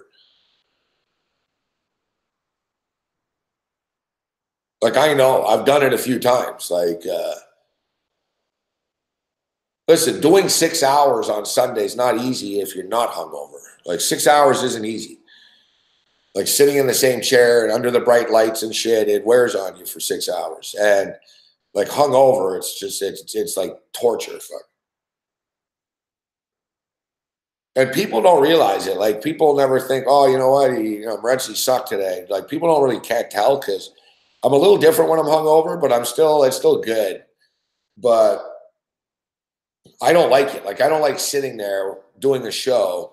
And now Sundays is casual. Me and Corey in the studio, it's casual, right? But every time I'm hungover there, sometimes I'm sitting there and I'm like, fuck, man. I'm like fighting back, throwing up and shit.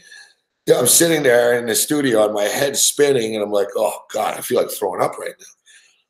And I'm looking and I'm like, oh my God, it's like only halftime of the first games and I'm here till fucking all day. It's like I was smart that night. The UFC was here where I told them I can't come in Sunday. Like I never take days off either. And it wasn't even a day off really. I was on all day that Saturday. I told them I'm going to be hungover and it's certain death. Fuck. And it was funny because I woke up that morning and I was able to go to the Sportsbook since I didn't have to go to the studio, but I was hungover as fuck, man. I went to the Sportsbook. I didn't plan on staying there. Like I went to the Sportsbook, like I nearly threw up in the parking lot. Fucking man, I was standing in line. My head was pounding. I played the bets. I was shaking and shit. Like I think I told the chick to wait outside that day. It was like one of those. I told her fucking come back in like half an hour. I'm not staying. Like I actually like lied down in the back of the car.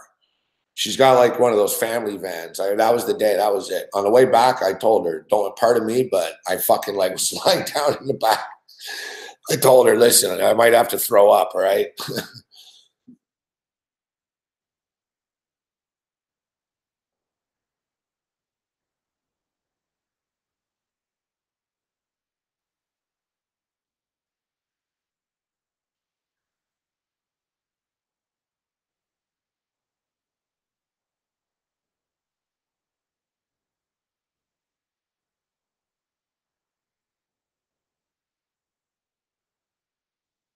Well, it's just the standard things, Haynes. You're like, I like getting hammered on Saturday nights at the FanDuel book. You know what I mean? It was a good time. So like I don't mind like going like, it just sucks. It's like, oh, I can get, I can go out right now. But and the thing is, I gotta wake up early all the time, like every day, 7 days a week. I can't sleep in ever. So, there's been a few times, man, where it's like I'm up at like 3, 4 in the morning and I'm drunk and shit. And it's tough. Like I gotta wake up like 4 or 5 hours later. You're still buzzed when you wake up. It's like fucking it's torture. Like I said, if you guys, a lot of younger guys tuning in right now, it makes a big difference. Plus, me personally, like there's something wrong, like with me, like I get exorbitantly hungover. Like it's not normal. Like I think it's God's way of telling me you shouldn't drink, you stupid idiot. Like really, like I get violently, like I don't throw up, but like it's just like it's fucking like I am really, really sick and hungover when I get hungover. Like it takes me like 2 days to recover. Like my whole day is whacked. Like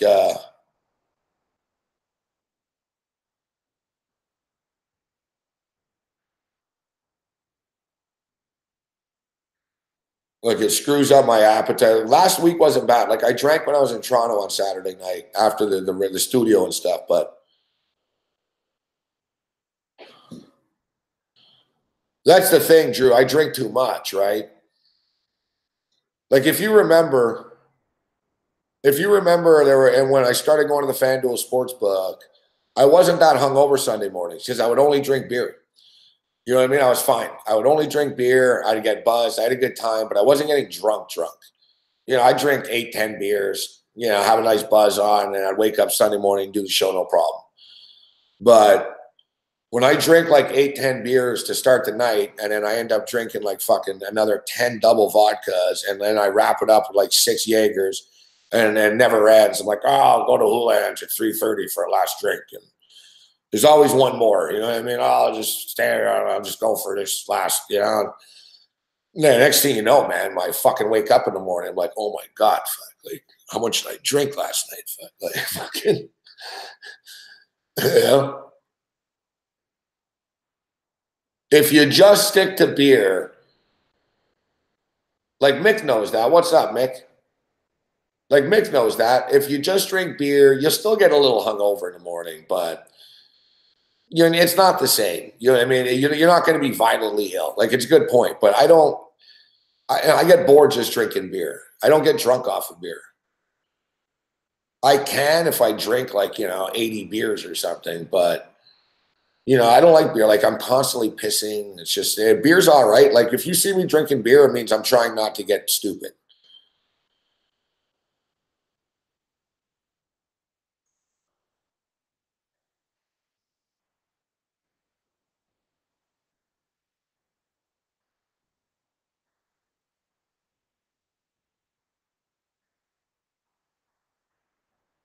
Thanks, Iggy.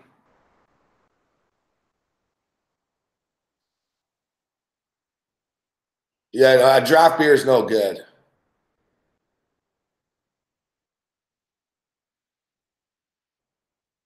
Look, last week when I was in Toronto, I drank a bunch of like those fucking pop shop like vodkas and stuff, which they actually mess you up, man. Like they really do. Like there's 7% vodka alcohol content in like a soda.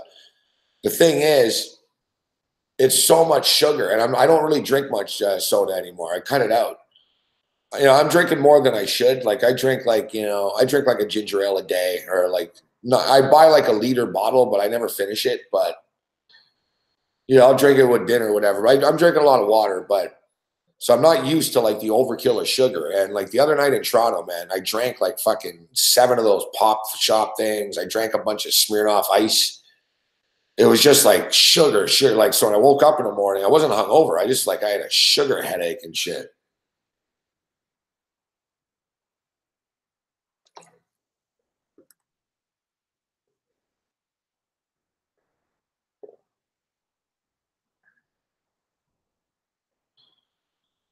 It does help though. And even though it's hard to do because you're wasted and you don't feel like it. Exactly, Haynes. I had that sort of on Sunday, dude, all day at the airport. I was waiting for the plane. I had that just sort of sugar sickness. It was brutal.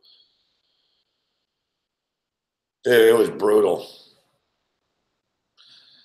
So,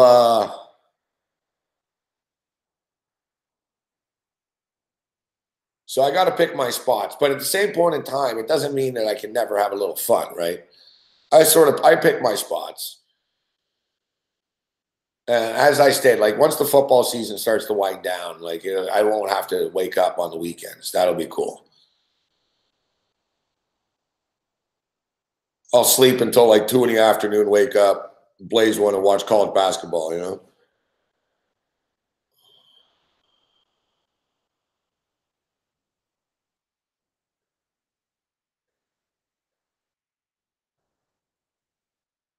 I get restless with too much time off either, so I don't really need too much time. But that's just my deal. It's hard, like never being able to sleep.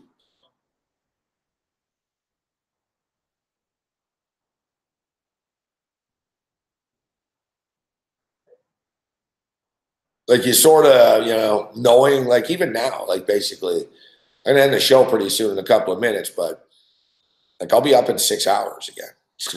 Like it's relentless. Fuck, it's like the cycle. But hey, it's better to be busy than to be dead. And we appreciate that people want to watch us all day. So, like I always say, it's just like this, everything sorts itself out as it goes, right? It's all God's will and God's plan. When God says, you know what, you're doing too much, you're not doing this, we'll take this away from you and send a message. You know, like Randy Cross said, you're the guy till you're not the guy.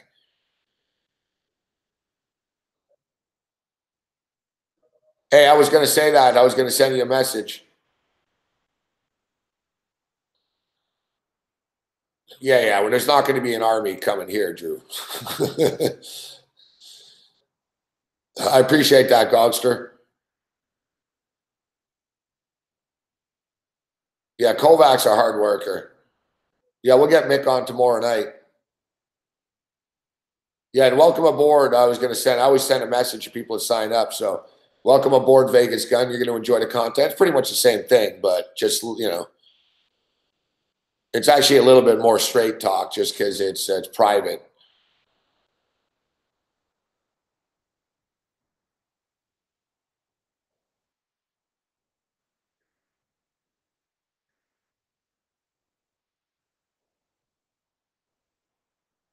Oh, yeah. So I was just going to say,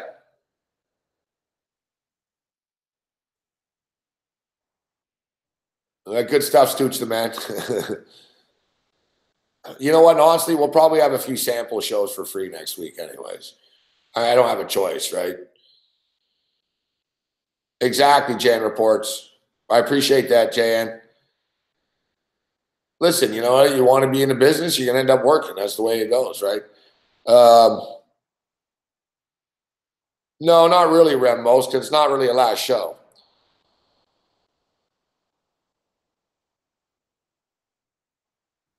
Like, there's no tears or sentimental or anything like that. Like, I've enjoyed it here, but it's not, you know what I mean? Like, it's not the last show.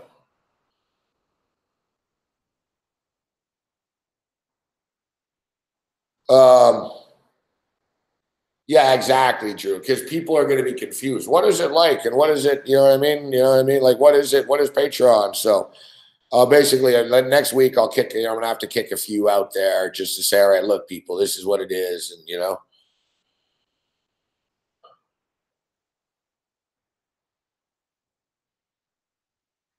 Oh, and driving for Lyft. Hey, wow, that's unbelievable. You're driving for Lyft. You're doing basketball games. What a world we live in now, huh? Yeah, it's all right, Jan reports. I can tell you a funny story, like a broadcast story. I did like an Expos game, like the peak, you know what I mean? So I do a Major League Baseball game.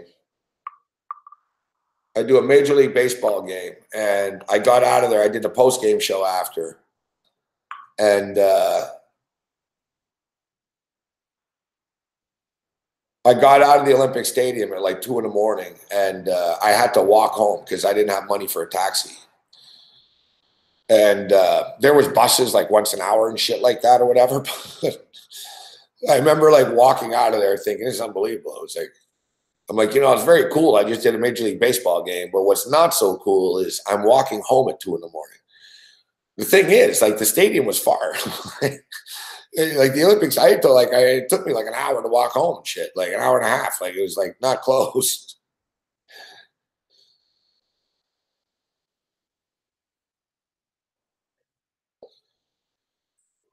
And I even remember the street corner I was on. I remember standing on the street corner thinking, man, this is really good. But I said, now I have to figure out how to make money in this business. I said, I'm on here and I'm in this thing. I just did a Major League Baseball game, but I can't be walking home for the rest of my life. But it's funny. I know a guy in a band. They used to be in the Doughboys. I told you about the Doughboys. The guy tried to run me over once, in a van. So, anyways, the guy in the Doughboys, the guitarist to the Doughboys, after the Doughboys, was in this rock band called Bionic. They were like a Montreal band. And they were pretty good. You know, they're good musicians and shit. So they had like a record deal right away and shit. And they played with Kiss. It was like the Kiss reunion tour type thing too. Like Ace Frehley, Peter Criss, like fucking Bell Center in Montreal. They played like in Ottawa and Montreal. They played like 4 shows or something, 3-4 shows with Kiss. And so after the last Montreal show, I was in this bar where like bands used to hang out all the time. And the dude walked in after the show. They played with Kiss. And I wasn't like best friends with the guy or anything like that, but I knew him, right? So I went up to him and I said, man, you know, I said, I play with Merciful Fate, which I thought was way cool, and Death, which was way cool. I said, but fuck. I said, man, playing with Kiss. I said, you just play with Kiss out of a fucking arena. I said, it's pretty badass. And he goes, yeah. he goes, yeah, it's pretty cool, but he goes, we got $500 for the show. And he goes, we had to pay the roadies. He goes, I made $40. And he goes, I got here on my bicycle. His bicycle in the snow. So the guy played the fucking Bell Center in Montreal opening up for Kiss. And he rode his bicycle to the bar after the show. He goes, I made $40 and I rode my bicycle here. He goes, I guess it was cool we played with Kiss. It's like, wow, that's rock and roll for you, huh?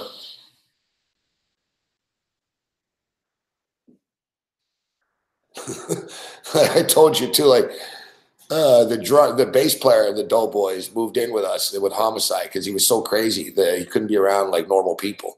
So he moved in with us. And like we didn't even know him. He got placed with us because it's a long story, but I lived in like this row of building, like duplexes where it was all bands, Men Without Hats, Ivan Men Without Hats, Voivod, Homicide, and the Doughboys. So we all lived on the same street in the same, like right next to each other type shit. It was pretty crazy. Imagine that. Can you imagine that? Ivan from Men Without Hats, Snake from Voivod, me and Brian and Mac, Eric from Voivod, the Doughboys. It was like, yeah, it was a shit show. Like it was like a blow hooker fest. Like it was nuts. Like it was pretty much like that's like over the top years of my life where it was just like every night there was just something insane that we were doing. And so, but no one liked us. Like we were the crazy house, right? And not kidding. Like they didn't, like people thought we were nuts and shit. So the thing is, the guy in the Doughboys sort of got kicked out of the Doughboy house because he was too crazy. So they were like, just go live with the Homicide guys. And we didn't have a choice because the Doughboy's brother owned the unit. So we were basically told, listen, you have a new roommate, fuck. Pete from the Doughboys. So, you know, we're like, oh, fuck, this is going to be weird. And we're like, Doughboys are all uptight guys, kind of lame, and fuck, man. They're like this fucking pussy pop punk band. And like, so, but we didn't realize how fucked up the guy was. So the guy moves in with us, and right away we love him. We're like, wow, this guy's crazy. Like, he moved in and he brought us Coke right away. He goes, hey guys, I really appreciate the hospitality. He starts busting out fucking lines.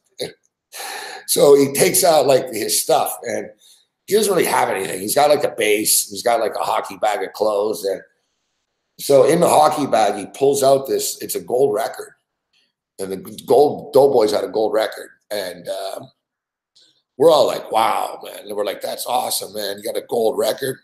And you know what he says? He goes, yeah, man. He goes, I got a gold record. And he goes, you know what it's good for? Fuck. And he takes it and he puts it on the coffee table and he just pours a mound of blow on it. He starts chopping blow up on the gold record. And then he just starts bitching. He goes, we sold a gold record. He goes, I think I made $2,000. He goes, I've been paid $2,000 in 4 months. Fuck. He goes, I'm going to quit the band. He starts like going off. We're like, wow, this guy's nuts. That's the guy I told you. He really quit. He moved to Hollywood.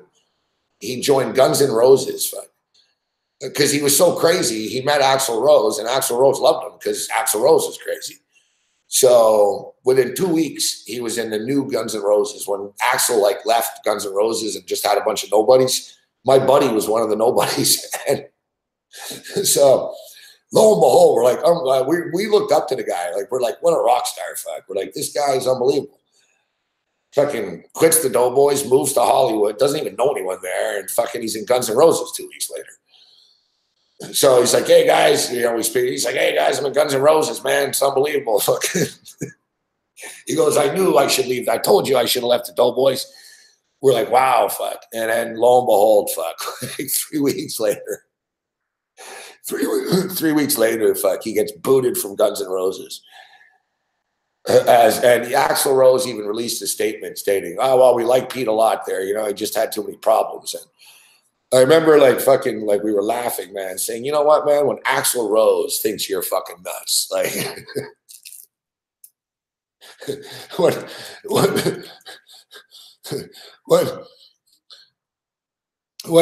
when when Axl Rose thinks you're nuts, when Axl Rose thinks you're nuts, like, like, it's too funny. He's actually in the Doughboys. They took him back. Like he moved back to Montreal like a year later. Like not right away. He stayed in Hollywood. I think he had a severe drug problem, and then he cleaned up and he came back to Montreal and he joined the Doughboy reunion tour or whatever. Like he was a Doughboy. He was destined to be with him, but he was just sort of a nut job. Yeah.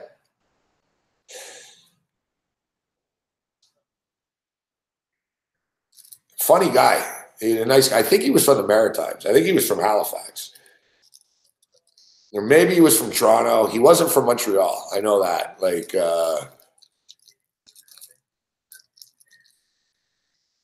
I always tell you guys that. Yeah, thanks, Haynes. I always tell you guys that the guys that party the hardest are never in like the really, really heavy bands.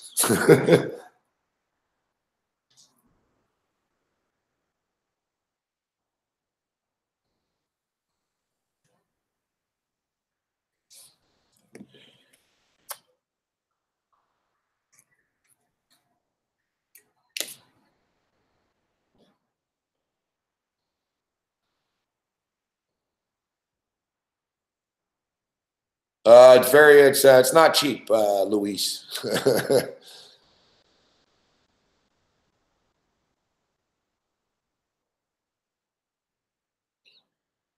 It's not cheap, but you know we'll only be here for a little while.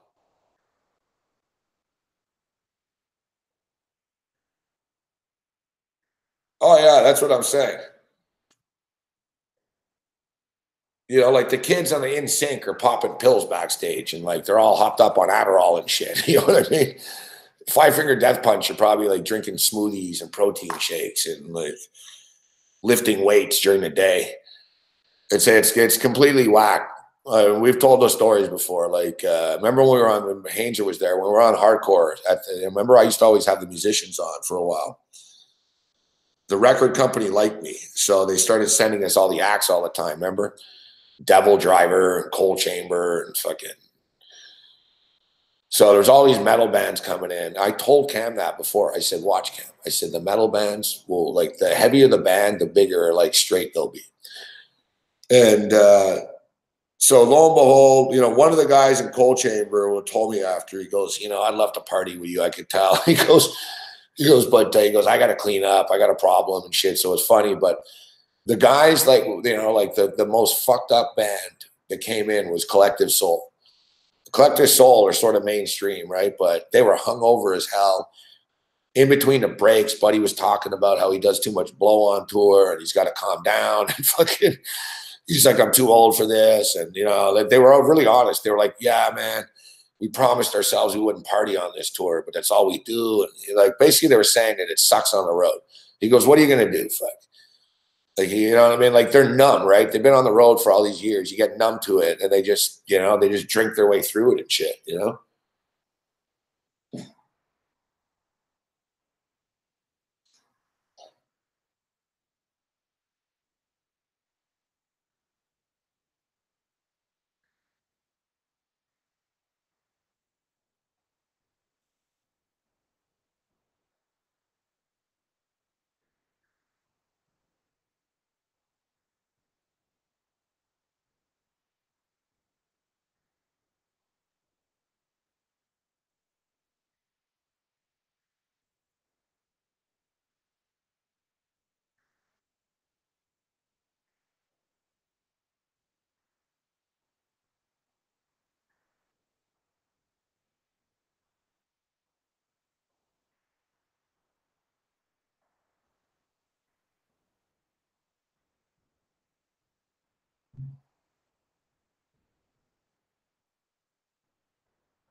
The old metal bands, don't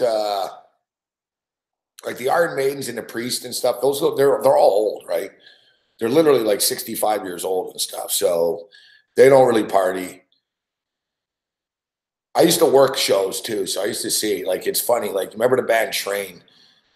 They're still around, Train. Like, they have like a bunch of soft rock songs, like, you know, nah, Drops of Jupiter and all that stuff. Like, those guys party hard.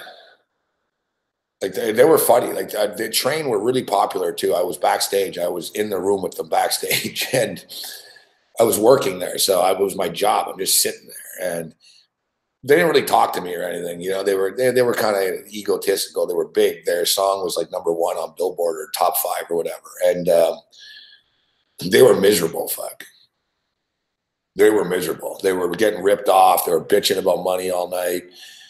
They were like, you know, they were bitching. They were basically, we're #1 on the Billboard chart, and we're broke, and we're playing this dump, and fucking.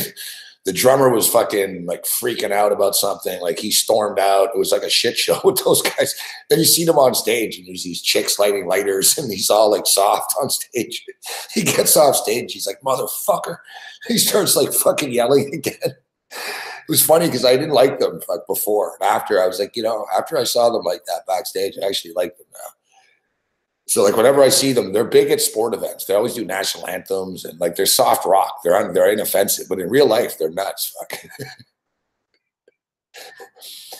No, POD are like a Christian rock band. POD aren't hopped up on drugs.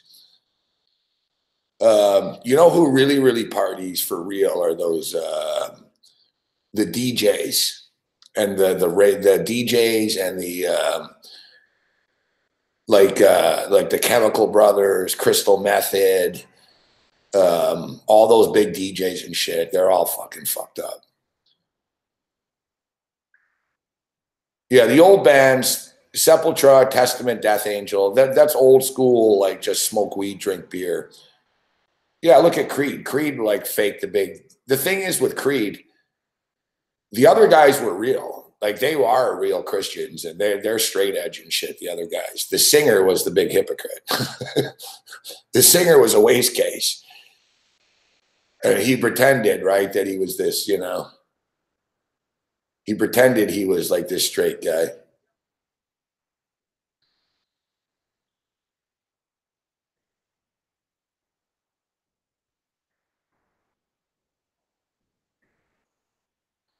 The old bands, the old bands, like those guys partied a lot. Like, you know, the Pink Floyds and all that. I know a dude who partied with Pink Floyd for like 2 days.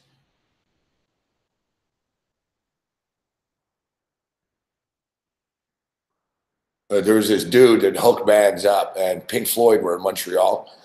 Except they were in Montreal for like the week. They were playing like the Olympic Stadium, but, you know, like separated, one like, you know, on Thursday, and then on Saturday, whatever, it was spread out.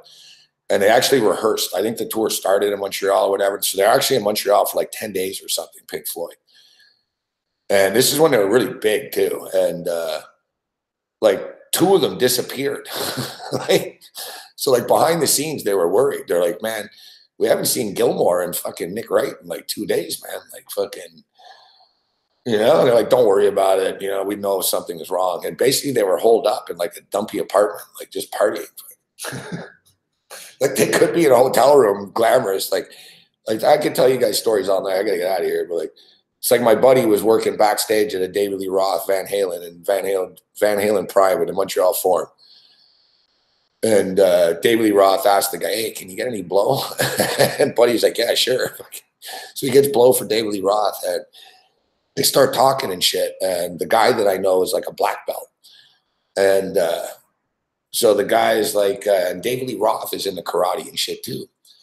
So they hit it off. They start talking about karate and stuff. And David Lee Roth says to him, let's hang out after the show. So my buddy thinks this is going to be great. I'm going to do blow and fucking bang chicks with David Lee Roth. David Lee Roth shows up like after the show. He's like in a tracksuit with like towel and shit. He's like, all right, let's go for a jog, man. He goes, let's go work out. And they fucking do a bunch of blow. He's like, David Lee Roth's nuts. He goes, Roth does a bunch of blow and then fucking starts running. Fucking, he goes, I have a hard time keeping up with him. Fucking David Lee Roth's like running. They went to the mountain in Montreal where the cross is, and they're running up and down the mountain. He goes, it was surreal. Fuck, I'm running up and down a hill with David Lee Roth at 4 a.m.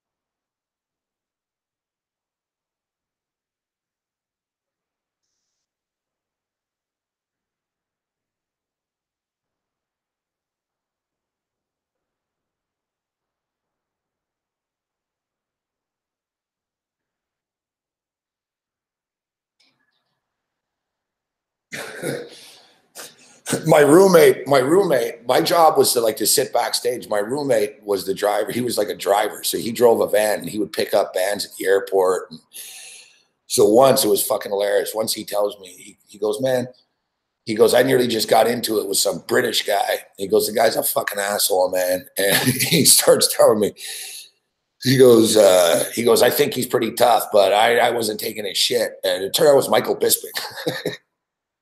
He was driving around Michael Bisping. So he had to pick up Bisping at the airport, and it was fucking funny, man. Like, it was like a nightmare. He drove around Bisping for like 3-4 days. And at first they didn't get along. And my buddy's real hard-headed, kind of a big guy. So they didn't hit it off. And I guess by the end they were big buddies, but it was just funny. Like, his weekend with Bisping, he's telling me like, oh man, we went to some bar and he got into it with the Hells Angels and fucking, we were told if he doesn't leave, he's going to get killed. He goes, he didn't want to leave. He started a brawl. I had to get him out of there. And he goes, the guy's a load to handle, man. He goes, but he's pretty cool, actually. He's like, he's a nice guy. He's just, he's kind of crazy. He's like, he goes, he didn't understand. I was explaining to him that the Hells Angels run Quebec, and it doesn't matter you're in the UFC.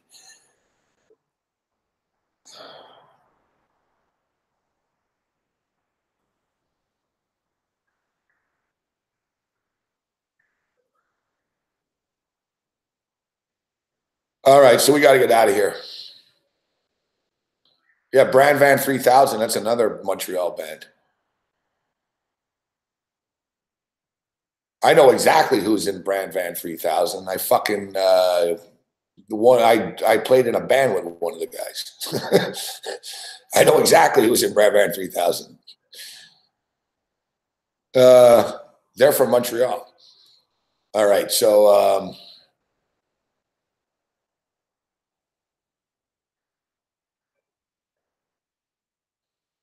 all right, so let's just I got to get out of here.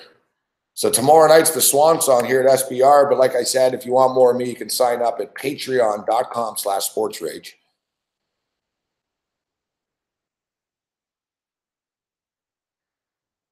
The Clippers are up 92-82 right now. And don't forget, if you want to follow me, if you're going to get lost or whatever, I'm at Sports Rage on Twitter. Nice and simple, Sports Rage, Twitter. All right, so we got the over in this Pacer game. What a collapse by the Pacers. We got the over in the Pacer game, and we're off the pace right now, pardon the pun. We need 218.5. The end game's 211.5 right now. Fuck me, man. Oh, 213.5 now. Okay. We need a little bit of a run here. We're on pace. It's not that bad. It's not that bad. We just, we could use a couple of late buckets here. It's going to come down to the wire with the total.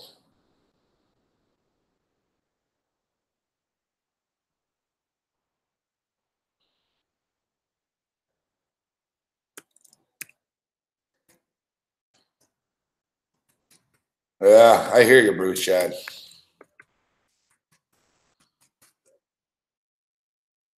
All right, there's the link for the. No, we don't need we don't need. They just need a couple of threes. All right, so thanks for tuning in, Matt. Thanks, Bruce. Thanks, Mangler. Thanks, Jake the Degenerate, William Guy, Lucas, Stooch the Man, Sandu, everyone else I don't see in the chat. Ty Rich and company, Nolly. He says take the under in that App State game. I can live with that. Tomorrow night, I like the Buffalo Bulls, but I don't love them. It's a tricky one. But I think Northern Illinois are kind of in a downward spiral. I think Buffalo is going to win the game. But my best bet in college tomorrow night would be the Washington Huskies. They're going to beat down Utah. Washington started out the season as a top 4 team in the country. They didn't have the year that they wanted, but they're still in the Pac-12 championship game. They win this game. They're still going to the Rose Bowl. And in the Pac-12 and the Big Ten, winning your conference and going to a Rose Bowl is not bad. It's a big-time bowl game. And it could be Ohio State versus Washington in a bowl game. It's big time. Like Washington still have opportunity to go out on a high note this year. They're just better than Utah. Utah are good against bad teams, but Utah are offensively challenged, and Washington are just better than they are. Washington are going to win. But I'll be on in the morning. Thanks, Dog Willie, for the kind words. Thanks, Skooma Steve. Thanks, Godster. So like I said, guys, we're going to be with you tomorrow night for one last night. We're going to get some guests on tomorrow, reminisce a little bit, have some fun, and then life goes on. Sign up over at patreon.com/sportsrage. Other than that, you're on your own. Later.